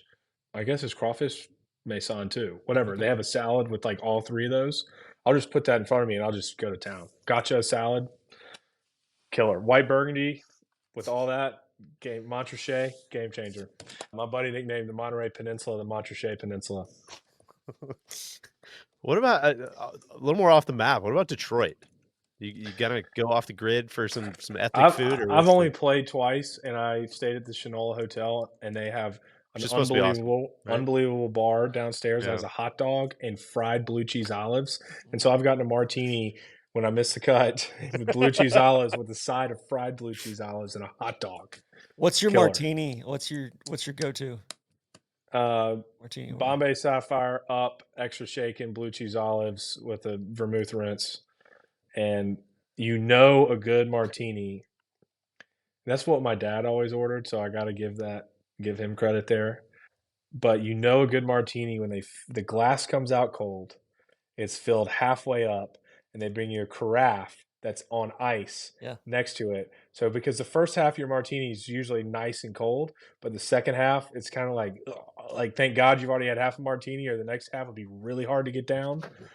But when you have a carafe next to you that's on ice and you can pour it on, then it's equally as cold in both parts. That's how you know a good martini. So if you ever order a martini and they bring you out an apparatus on the side, it's almost like a seafood tower, but of the rest of your martini in there. That's how you know these people know what they're doing. Anything to call out up in Columbus, Dublin? The Pearl, fantastic. Found that place when I was on the Corn Ferry tour. That place is fine. It's not. Shut That's the up. Let me Cameron finish. Mitchell Let me place. finish. It's 10 years ago Okay. on High Street in the Corn Ferry tour when I'm 23 years old and I can walk in there and get jalapeno cornbread and chicken wings. Game changer. Okay. They had this steak with over kimchi fried rice with an egg. Unbelievable. Right. They opened up a second one up near the golf course, which is not, it's not the same. Yeah. It's good, not the same. Okay. Two cheese is good. Two cheese is good. I'm not gonna say it's making my top 10, but it is definitely good. A place called Marcello's down kind of short north area. It's really good. Really good Italian food down there. Charlotte. Anything good in Charlotte? Oku's really good in Charlotte. Good sushi plot. They have one in Jack's Beach. Yeah. You know what I'm I was talking just about. going to ask if that's the Yeah. same thing. Yeah. It's That place, exactly the that same place thing. kind of blew my mind last time I was there. And they have an oak steak, which is the same owner, but of a steakhouse in Charlotte too. Okay. Which is nice. They have a steak. I think they have a steak 48, which is the same as Scottsdale out there. You know, one skipping ahead that I'm kind of dying to ask about is Scotland. Like in your trips to Scotland, what have you come across? St. Andrews is a different breed because Sure. it's so international. There's a lot of good places, college town, a lot of good tourists. I mean, a tourist town, I should say. So St. Andrews is good. You can get some good food in St. Andrews. There's a place North called Barrick, Har that's very good. Yeah. Right I there. don't know if I went there. North Barrick's decent. Like you can go around North Barrick and have some good food. I wouldn't say, and I'm good in Scottish terms means like it's doable in American terms, where you don't feel like you're eating whatever.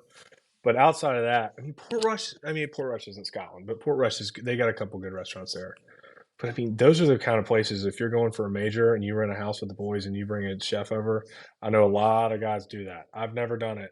No, I did it at Port Rush. I did it. I think it's starting to become a thing. Like guys are starting to bunk up in houses and bring a guy out and then them cook. I mean, it's real. I mean, I'm not gonna say it's definitely convenience and time, a huge convenience in time, a decent amount of convenience if you're like a true health freak. But it's expensive. Yeah, they're not big into health over there, just generally. No. Guinness is better over there. Period. 100%. It's not a myth. It's not a myth. And Belhaven in Scotland is like a light beer Guinness. I don't know if you've had a Belhaven's Best. Oh, yeah. Like that to me is like people are like, oh, I don't like Guinness because it's dark. Like, first of all, you don't know what you're talking about. Beer. Second of all, order a Belhaven and you can't go wrong. Nitrogen. You make coffee at the house when you're over there? No, the hotel had it. Yeah. I mean, I don't bring a coffee machine. Is that what you're asking? Some people bring like a French press or Curtis Love something. travels with a little kit. I know Max French Rotlove. Give me some Hank coffee Libiota. Those are big coffee part of the guys. world. Yeah. That's the one thing I cannot find. There's a good bougie coffee place like right up the road from the Dundee. St. Andrews? Yeah. Yeah. What's that place called? It's like a home goods place that has It's like like a salon an or espresso something. machine up top. It's epic. It's great. Yeah. It's right next to the really bookstore, good. Popping and Company. You go there and buy like a cortado and like some paintings and like an armchair. Oh, there's like there's a good one in North Barrick. It's like Steam something. Steam. Is that the one that's in like the boats? shipping containers or whatever? Kind of just outside town. That's just outside town. That's down like. I mean, this is gonna freaking kill me. It's really good. It's worth writing home about. Don't. I will defend the Scots as far as their food goes. Granted, you do have to seek it out. Like you can end up eating a lot of bad bar food there. Some of the best seafood I've ever had has been on the west coast of Scotland. Colin skinks. Things of that nature. Lobster and oysters and crab and all that stuff, langoustines. But there's some really good restaurants in and around Edinburgh as well. I will give the lobster. It's Steampunk Coffee, North Barrick. Okay. I'll give the lobster a plus in Scotland because they catch them right there and you're good. Let's see, Hartford. Anything? There's a Turnbull Kitchen's okay. Max Downtown's okay. I mean, it's all okay. John Deere. Duck City, probably the best of the season. And that might be mainstream, so come at me for saying that's mainstream. Duck City? And it is because you look at Davenport, Quad Cities, I think right? I there with the franchise and Freddie. We're putting their relative food scale on about a 2 or 3 to where we travel. And Duck City is like a 9 or a 10. And so relative to its competitors, out of control good. And when you're asking me like what's a great restaurant, it's like asking what's your favorite course. Like, Sure. are we just talking tee to green? Are we just talking what's on our plate? Are we talking the atmosphere? Are we talking the service? Are we talking the whole shebang? Duck City, I mean, they bring in waitresses and waiters just for the week from like Atlanta and all these other places, just so their service is tip top. And one year, Harry Higgs and we ate there. I think we ate there 5 nights in a row together. And I kept getting a side of the onion straws that came on the ribeye as an appetizer because they were so good. So we would just sit down and there would just be a plate of onion straws when we would sit down. So much so that the next year, Jeremy, the chef, on the appetizer list had onion straws as an appetizer. I think I had a That's pork great. chop there. Oh, yeah. Everybody kept recommending that. The duck is great. But all in all, you have the chef. He has his whole shebang when you walk in. He does this ridiculous. I mean, it's ridiculous. It's over the top. It's outrageous. But it's pretty impressive. Like, he is putting on a show. And that's in Showing all the Davenport, entrees. Davenport, yeah. Putting all the entrees out. Has one made. He literally makes one and puts it out of each and puts it out. And then you have the traditional menu. The short on the wine list, but like, come on, we're in Davenport. Sure. Like, it's I don't blame them there. Yeah. But the food, the service, the experience, the I atmosphere. loved it. Just that tournament in general. I went up a couple of years ago. We stayed in downtown Davenport. We went to the minor league baseball game there. Ate in town 2 or 3 nights in a row. It was fantastic. Davenport's the play. You got to stay in Davenport. Yeah. We stay at the Black Hawk. It's right across the street. It's the play for sure. Twin Cities, Wyndham. Twin Cities, sneaky good. Downtown Minneapolis. Kato no Mase is like an omakase sushi spot. Okay. And it has like an Italian place downstairs. It's great. Are you a Juicy Lucy guy up there? Is that the burger? Yeah. The cheese in the middle. I've had it. I haven't had any up there. Bar La Grassa, one of my probably top 10 of the year, Wow. is at Minneapolis. They have the toast. They have a toast menu at dinner, and they have a soft scrambled and lobster toast. Then they have one with like anchovies, and they have one with avocado. Like, they have it's a separate toast menu for dinner. And their meatball, I swear, is this big. You get, instead of ordering like spaghetti and meatballs, like, you're ordering a meatball and it's like ordering a 12-ounce ribeye. Unbelievable. Wyndham, Greensboro. Southern Roots. Southern Roots is vegetable plate at Southern Roots. Call me crazy, but you get like 6 or 7 vegetables. You get tomato pie, onion pie, okra, zucchini, just the tomatoes and cucumbers just rip through that. And then black powder barbecue right up the street. They have cheerwine chicken. Thick. I mean, so good. What else? We were kind of getting to the bottom here. Memphis has got to be special. Memphis, Southern Social. People from Memphis are going to be Social. livid if we don't talk about their food. Yeah, that's true. Southern Social, which is by the golf course, which is good. I've done the rendezvous thing. It's fantastic. I've had the commissary. It's good. But Southern Social, which is right by the golf course, is great. It's good every time. I think I ate there 2 or 3 times at least. A close family friend was there with me, and he ordered the chicken, and he whispered to the waitress. He goes, "Is this male or female chicken? Do you know?" And he was totally messing with her, and she was like, "I'm not sure. I'll be right back." And she like runs back, and like you can see her like talking to the manager, and the manager just starts cracking up, and she comes back and like, "Are you kidding me?" And he's like, "Yes, I was completely kidding." I'd never heard that line before. It was pretty funny, but he fooled her, poor thing. Southern Social.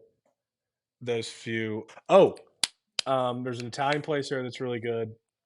God, it's gonna kill me, the name. They opened one up in Nashville too. Yeah. And then the Gray Canary.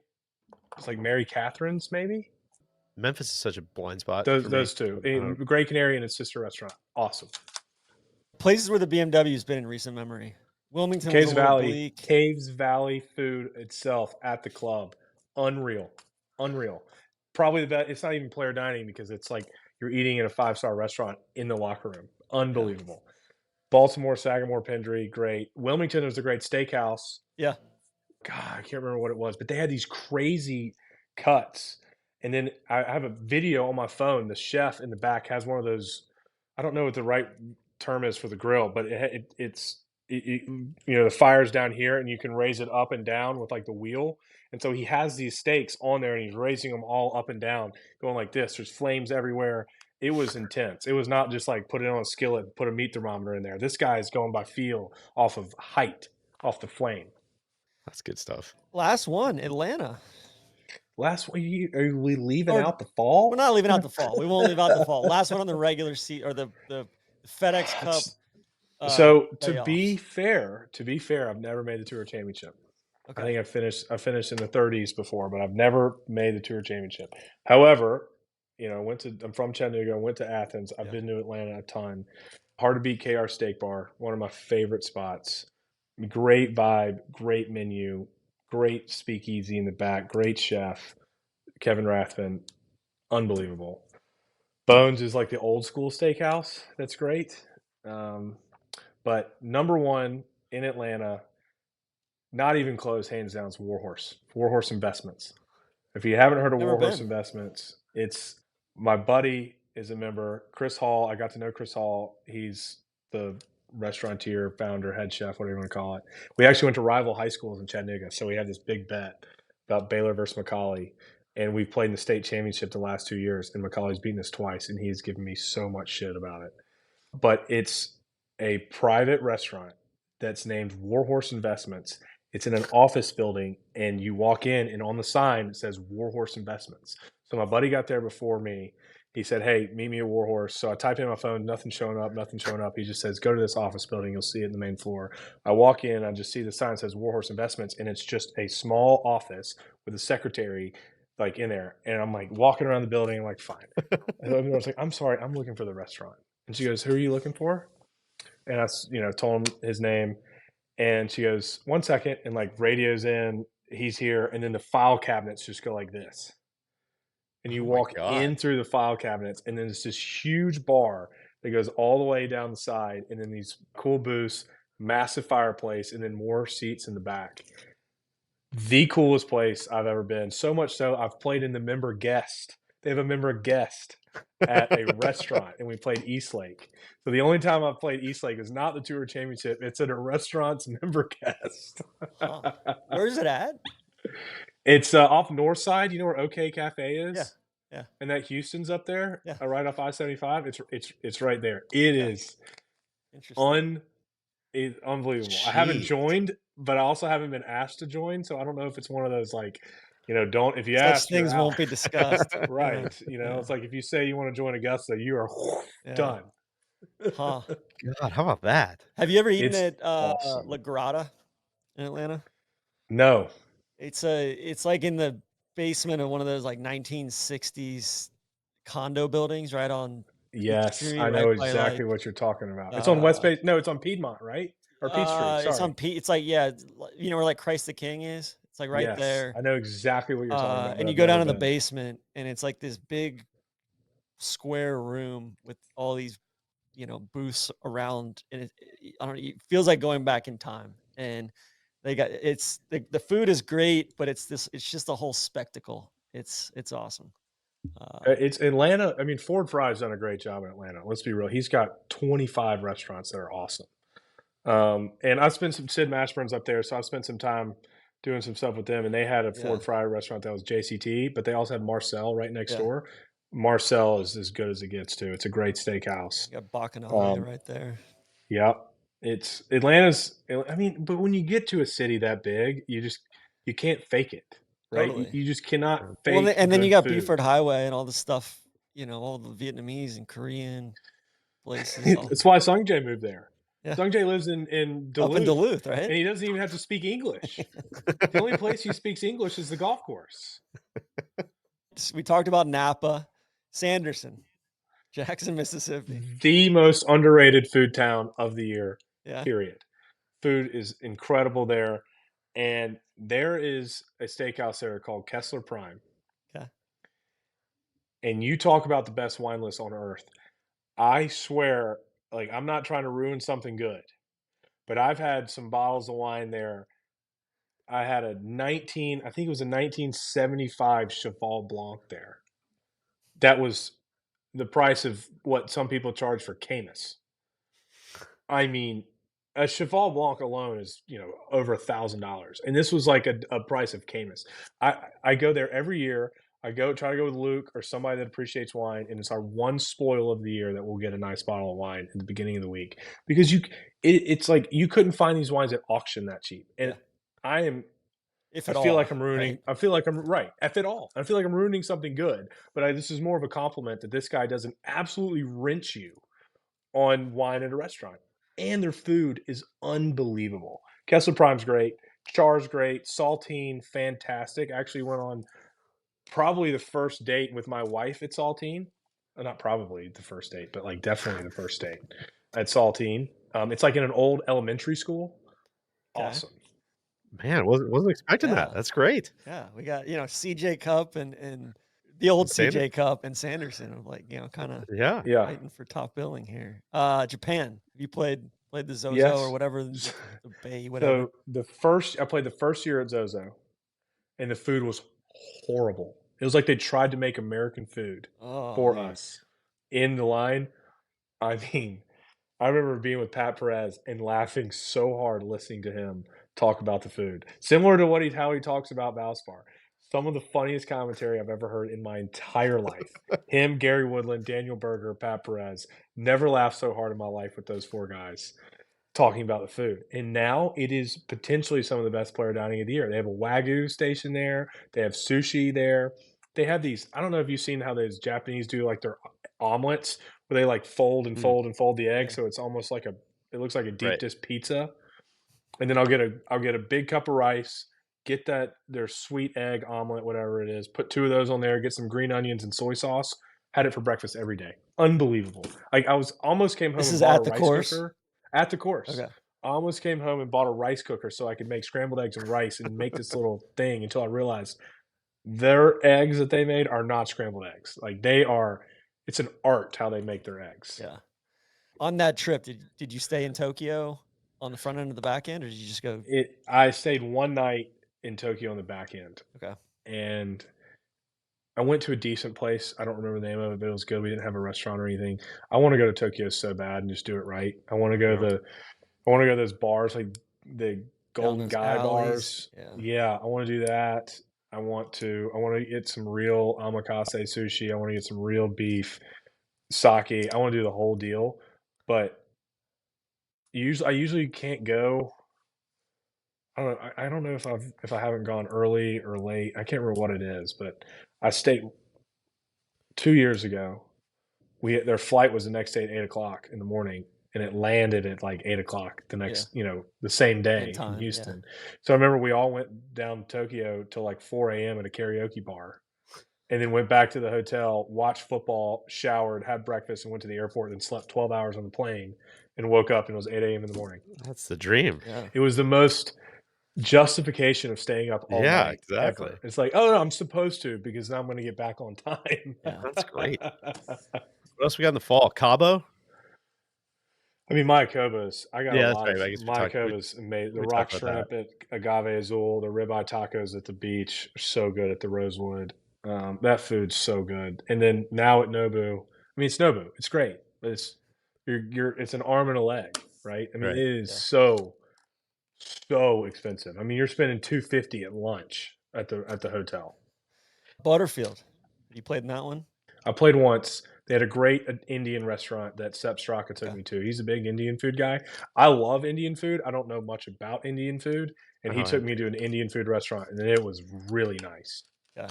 The other place going back to Atlanta, the other place that people are going to lambast us if we don't shout out. Used to Naan. be Tamarind, now Naan. Yeah. Yeah. The Thai place.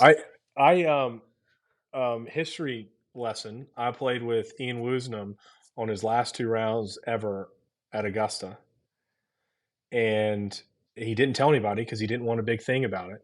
Mhm.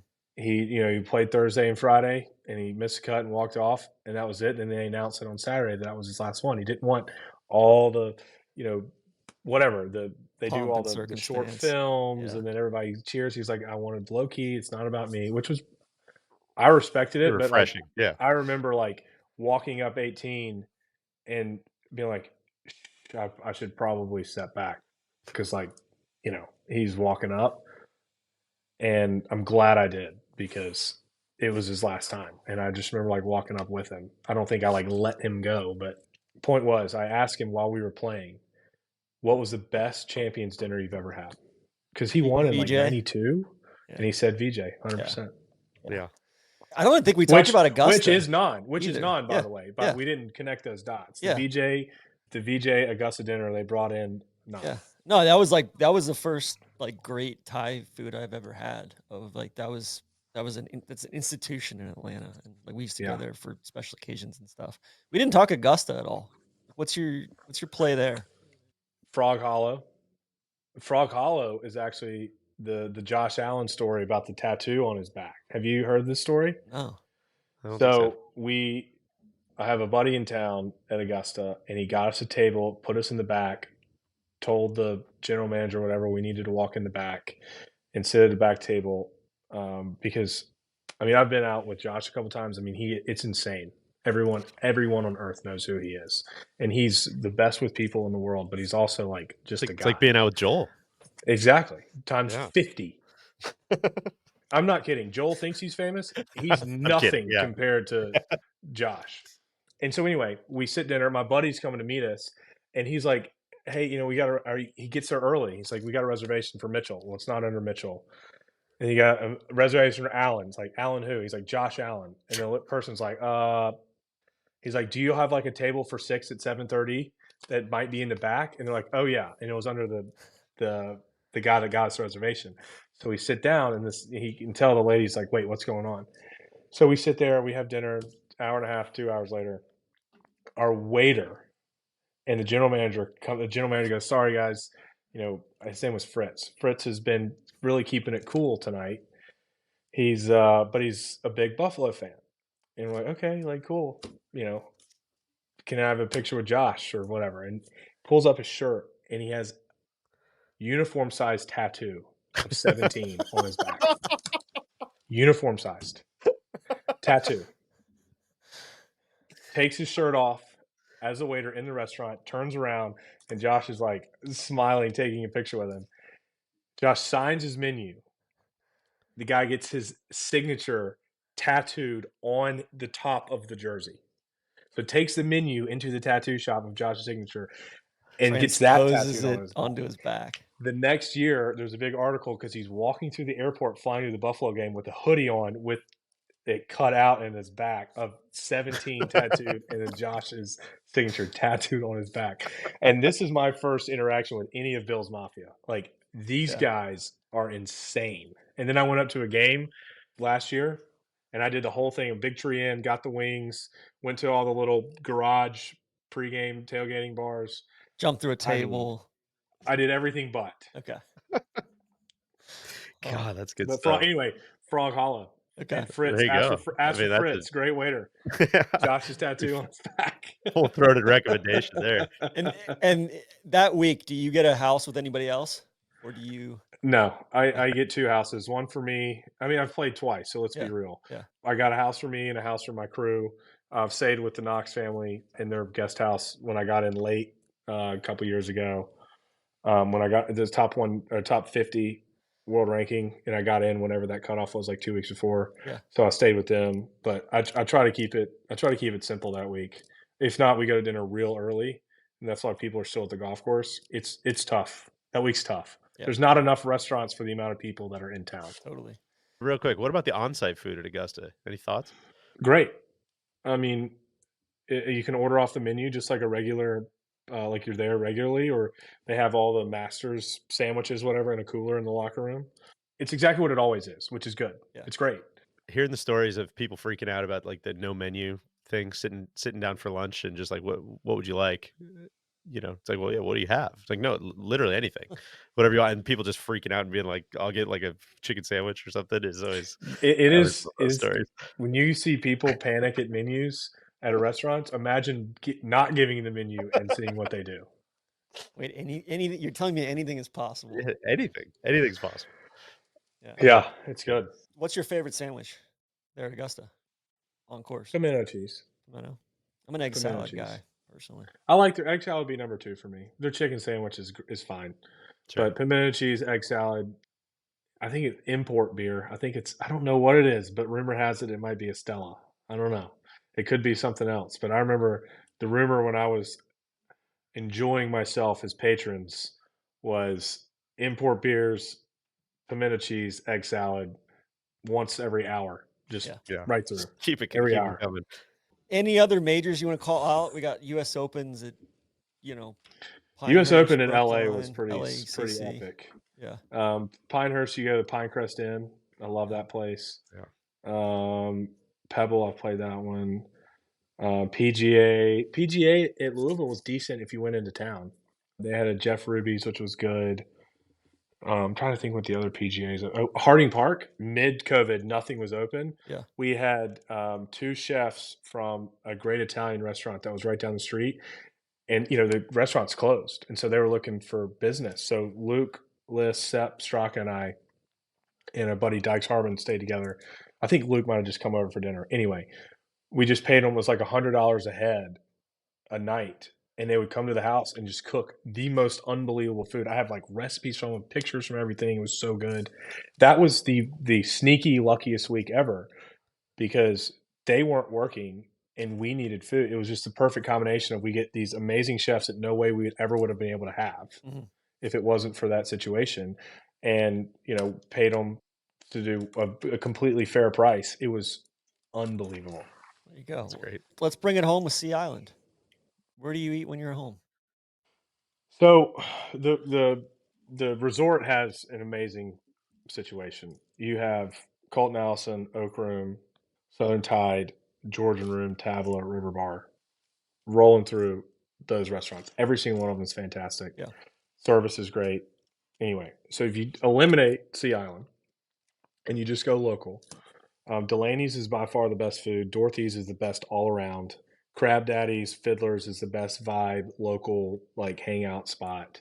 And then Southern Soul, obviously, but it's so good that it's so packed that I have to either sit on the outdoor bar outside or call it in. I mean, it's a compliment to how good it is. They're so busy that you can't just be like at 11:30, be like, hey, let's go get some barbecue and a beer. Like you're going to be in line for 45 minutes. What do you order? Right. What's your Whatever the specials are. Specials on Monday are Marley Monday, which is I'll get that. Tuesdays is pork chop. I'm 50-50 there. Wednesday's burger. I don't usually get the burger. Not because it's not good. I'm just not a big burger lunch guy. Thursday's pastrami, best of the best. Friday's ribeye, prime rib, which is on the sandwich or grilled, either one. Saturday's wings. If they have the Alabama white wings, crush those. Honey sriracha, pure wine, or lemon pepper. All the above are good. But they also serve the wings 7 days naked. Then you make your own sauce at home. Equally as good. Sunday's fried chicken. okay? Jeez. I'll tell you what my go-to is. It's one of my favorite dishes anywhere in the country. I just get a big thing of Brunswick stew and the BLT. The BLT is Okay.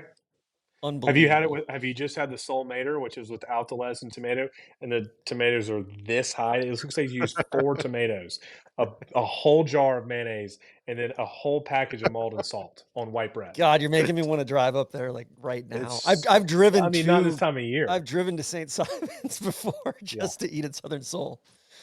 So They're Soul Mater, and also another sneaky one is the brisket chili and a grilled cheese. okay. Yeah, I mean, everyone talks about the Brunswick stew, but brisket chili grilled cheese combo is equally as good. There's a Korean place in Brunswick. I You know what I'm talking about? All right, I've had some people I trust tell me that that's one of the best Korean restaurants within 4 CC's hours. advisor. Oh man, I don't know it. There's a couple spots in Brunswick, but I don't. Willie's Weenie Wagon, old school, like staple hot dog, the Bulldog hot dog. Staple. God, speaking Tron's language. Yeah, there's a place, Hot Dog Hut here. I compare that to the hot dog hut, Steve snapping dogs, And all the we big have hitters. to talk hot dogs. Boiled hot dog crap compared to a grilled hot dog. Like Yeah. it's just not even close. I don't even care a griddle hot dog if you cut some lines into it or cut it down the middle and butterfly it. Yeah. But a boiled hot dog, just no. That's not a hot dog. I don't know what it is, but it's couldn't not a agree hot more. dog. Couldn't agree It's kind of like more. the burger dog. Burger dog is not a hot dog. It's a sandwich. Yeah, Yeah. it's like a compacted Philly. It's Yeah. like not a chopped up Philly. They're Oh, and delicious. listen, you are know. we smash burgers or thick burger guys? I'm a smash burger guy personally. I've become a smash burger guy. I think I used to be a thick burger guy, but I've aged into the smash burgers. I'm wondering is if gourmet burgers people used to think thick burgers were like fancy and nice and better, and all the Totally. crap, Yeah. fast food restaurants just did it because it was cheaper, whatever. And now they've taken the smash burger gourmet style, I where think I that's feel right. like that's like where the tables Yeah. have turned, where it used to be a perception that anything thin was cheap. Now it's like not the case. There was a place in What- Atlanta. I don't even think they're open anymore. Holman and Finch. Oh yeah, And I they used were to one of the eat there all the originals. time because I used H to and F, just. baby. They were open till 1 or 2 a.m. and I would get off work late and go eat there. 11 midnight. Only place I can get a decent meal. I would go there or Thomas and then Bourdain went there, but they did 24 burgers at 10 p.m. every night. And then Bourdain went there, and then I couldn't even get my regular bar seat or whatever. He ruined it for me. But they started serving those burgers at the Braves games too. Back, I don't know if Okay. they've got them now, but back when they were at Turner Field. So I don't know. I'm not sure what I am, a smash burger or a big, because I think done right, both are good. yeah, Sure. you gotta have good bread. That's the key for true. me. What's the best burger on tour? I'm gonna pin you down to some specifics here. I mean, I hate to say it's Dorothy's here on the island. It's local, it's home, but it's Sure. also tour. So Yeah. I'll do that. So I'm going to have to say that out of an emotional bias, but also because I don't know how many burgers I eat out there. What about tacos? Best tacos. El Tiempo, fajita situation. I'm trying to think pizza. Best pizza. Wow. We haven't talked much pizza. We haven't. That's how my boy Christian Hafer and I hit it off. He was telling me, sidebar, he was telling me that when he was like in a pizza craze, he was using different waters to see if it actually made a difference. Like Sure. Evian versus tap water versus whatever, to see if the dough made a difference. And I was like, That's you're the my whole kind New of York guy. thing, right? Yeah. Exactly. Yeah. He was like trying to do his own test to see how accurate that was. And I was like, I like you. We're going to be friends. But all he's posting on Instagram is how busy he is. It doesn't sound that All he busy. does He's is tested all complain, and I all give these him such pizza a hard waters. time. I'm Yeah. like, He's doing too much Christian, testing. yeah. I'm like, you come off as the most bitter, unappreciative person I know, and you are so far from that. It's like he only vents on Instagram, and then when you're in person, he's the man. It's hilarious. It's great. That's It's like, his I'm in a outlet. I bad love mood, it. so I'm going to post on Instagram. Hey, get it out. Yeah, exactly. Are you a Detroit style pizza guy? I've kind of come around on Detroit style pizza. And a revelation Yeah. late in my I'll life. tell you here. what, I get confused. Like, I obviously know Chicago style. They claim New York's a certain style. They claim Detroit's different. Then you have the Napoli kind of pizza, and then you have the other kind, the Italian kinds of pizza. The double I get zero. I get so confused, and criticize me for calling myself a foodie and not knowing the difference in all the pizza things. But I like all pizza, and I haven't found a pizza that I like way more than another. So I just roll, and I don't care if I'm not just a pepperoni guy. I'm in anything. I'm like, if you have a specialty pizza, I'll try it. I don't care what's on it. A true citizen of the world. I love it. I'm stamping the passport, man. I'll go wherever you want to go. Any Rex in Chattanooga, your hometown? Yes. Speaking of burgers, I usually rec Main Street Meats or Tremont Tavern burgers. Both are I think I've been with Rob Collins to Tremont Tavern a couple times. yeah. That Tremont's where you'll find Crunchy Pete on the weekends or the weeknights. If you want to run into Crunchy Pete, go to Tremont. They have some good fried pickles, good buffalo chicken tenders, and regular, and then a great burger. I usually get the Havarti burger. So I love Tremont. I love Main Street Meats. Those are probably my two go-tos. And then like upscale, Aaliyah is really good downtown. El Primo. like my mom lives right up by El Primo, so I can walk to Tremont and walk to El Primo. Between those two places, I don't need to go. I don't need to go anywhere else. Athens, when you're back in Athens. I haven't been back in a while. Roadhouse has the best beer to eat. If you want to eat a lot of beer, go to Roadhouse. If you want to eat some shots, go to Roadhouse. When I was there, Amici had great wings and pizza. And when you're in college, like I mean, even me, I'm not like going out and eating nice food. Like I obviously wanted to, Yeah. but I'm in college. So Amici was great. Taqueria del Sol was good at the time. The nice restaurant was Last Resort when we were there. I'm pretty sure it still holds the candle of it being a great spot.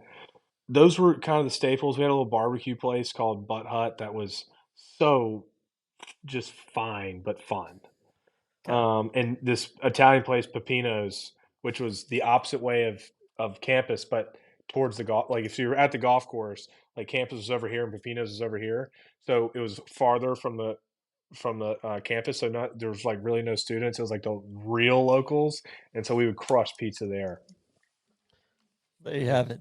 I think There's going to be so many people listening to this, just, a lot of thankful business travelers, I feel like, listen to this podcast. Well, and also, I want to be proven wrong. Like, I want somebody to say that place isn't that good. This place is better. Because if I already think this place is this good, and you think a place is better, great. I want to go. I'll go try it. It gives so you criticize me. Yeah. Give me something better. Like I'm all for it. I don't care if you tell me a place is terrible.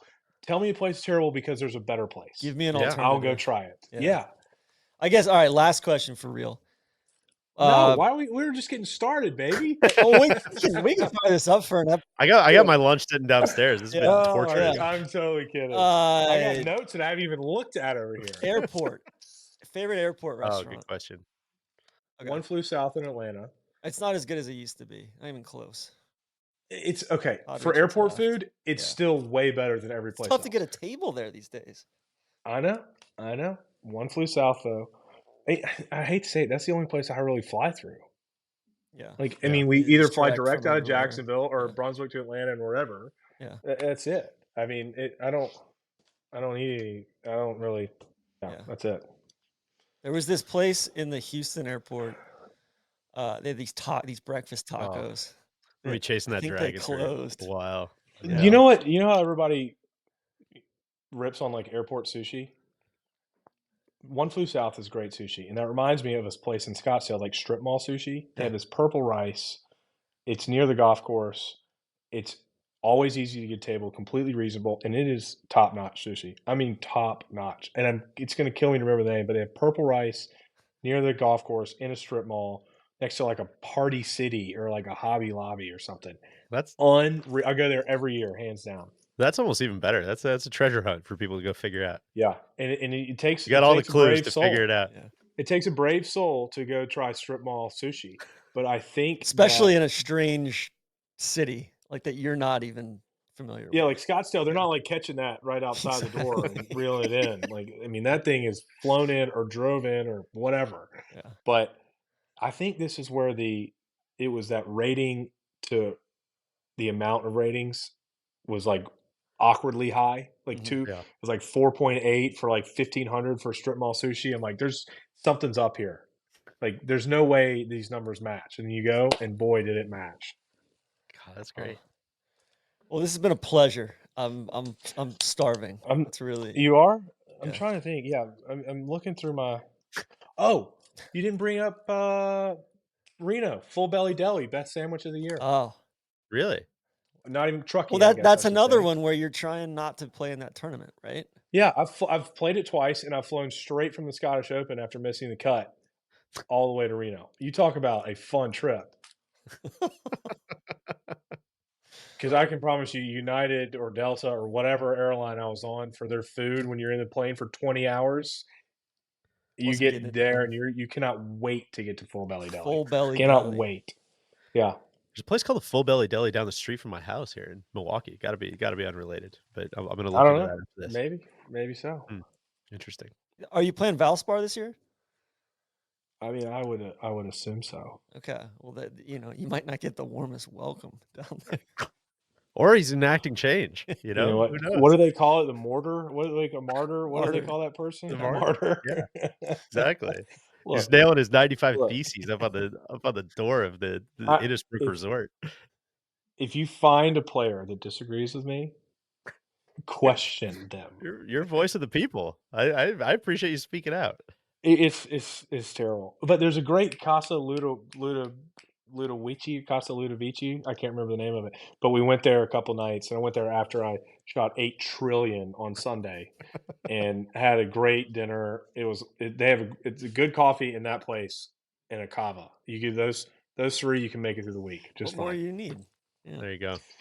There you Oh. go. Are we? I got a couple questions for the crowd. Veal parm, chicken parm, or you can even throw eggplant parm in there, but like nobody's going to take that. I love veal, but I normally do veal marsala or veal piccata or alla saltimbocca, and I normally do chicken parm. I almost would echo that word for word, TC. That's really. I've been on a saltimbocca kick myself. So, but I would, That's with the prosciutto and the mozzarella. yeah, Strong. spinach, I think. Yeah. Steak, ribeye, fillet, strip, or Depends. get fancy and name something else. Depends. I'm a big fillet guy personally. Like I think, strips are great. I make a lot of, cast iron stuff or I'll sous vide and then do like a little reverse sear kind of thing. But from I love a good fillet. I don't know what it is about it. There's a Hal's in Atlanta has a really good the barrel cut fillet there. Mm-hmm. Yeah. And then you know what? I'm a big tri-tip guy too. Okay. Love a You got to good cook that tri-tip. well though. Like you Yeah, got to yeah. cut it right and cook it So, right to make it and good. you got to marinate it and season it right. Like I Yeah. do these kind of this espresso rub on it. Oh yeah. Yeah, with That a little sounds good. ancho chili and a little cayenne. So, When you put espresso rub on a steak, you know you're there because Capital Grill does that on their Kona ribeye. There you go. Deej, what's your cut of choice? Yeah, I'm similar. I'm a fillet guy. I would say for the most part. A lot of I don't love, usually you're eating steaks and I don't love like laying down and feel like my heart's gonna stop in the middle of the night. Have some giant cut of meat going to bed. So Well, that's unfortunate for you. for me, yeah, it is. So I would lean towards the fillet. I would say. What Are about you? you? I mean, if I'm being real picky, spinalis, which is the capital Yeah. ribeye, which is probably the fattiest piece of meat you can find on earth, the farthest end of fillet. But I really like cooking the big ones. You can get like either tenderloin, a prime rib or rib roast, whatever you call it. And then supposedly a New York strip, one phrase for the whole thing is called a Manhattan roast. I would like somebody to comment on that if that's correct. But I heard that it's like you have a New York strip, and the big thing is called a Manhattan. I did one of those for Christmas, which was fantastic. So I like cooking the big ones. I'm a roast kind of guy. Okay. I love that. What else you got for us? I'm trying to think. We were talking soup prepare. earlier. Are you Manhattan or New England clam chowder? No preference. I like them both. When in I Rome. think I'm gonna go New England just because you can find it more often. Most places have New England. It's rare to find Manhattan anymore. Like most people go white. Yeah. Yeah. But I do love gazpacho, sour cream included. Call me a hater, but I put the sour cream in there. I make gazpacho and I put a few olives in it too. Adds this Black olives or green salty olives? umami. Typically black olives. So have you had the olives that are like Calvastrano? Yes. Those are like green olives that taste closer to black. And if you make your blue cheese, I usually use Gorgonzola because it's not as strong as blue cheese. But if you put Gorgonzola in those olives for your martini, absolute game changer. Absolute game changer. And then one cocktail onion if you really want to get on it. Are you a martini guy, Tron?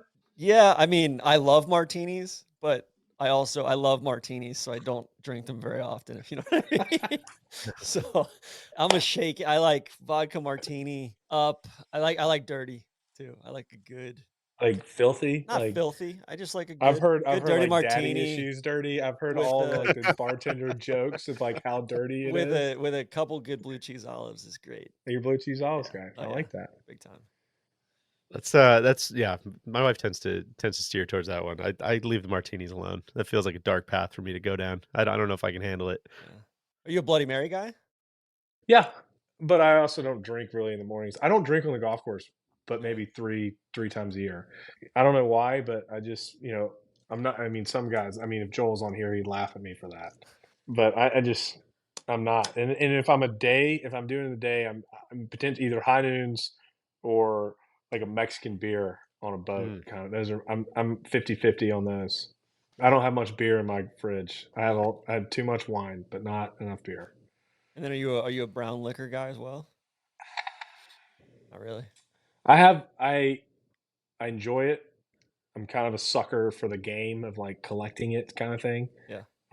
I've probably bought into that stupid hunt game way too much. So I have a decent bourbon collection, and it's usually my friends that come over and I pour them a glass. Like Grayson Sig, I always play with him when he comes over. I'll pour him 2 different ones, not tell him what it is, and he has to guess the proof of it and then guess, and I'll give him sometimes like a scotch or like a Japanese whiskey or something. I mean, the guys nails it every time. It's not trained Really? palate, not a trained palate at all. Just for some Knows reason his shit. can just knows it. And I think it's hereditary, his bourbon instincts. Huh. How about that? It's pretty cool. It's pretty crazy. It's pretty crazy. Well, with that, I gotta hit it. I gotta go watch my. I saw the Yeah. I saw I gotta leave. Yeah. So, All right, boys. pleasure. Pleasure. Keith, thanks for hopping on, man.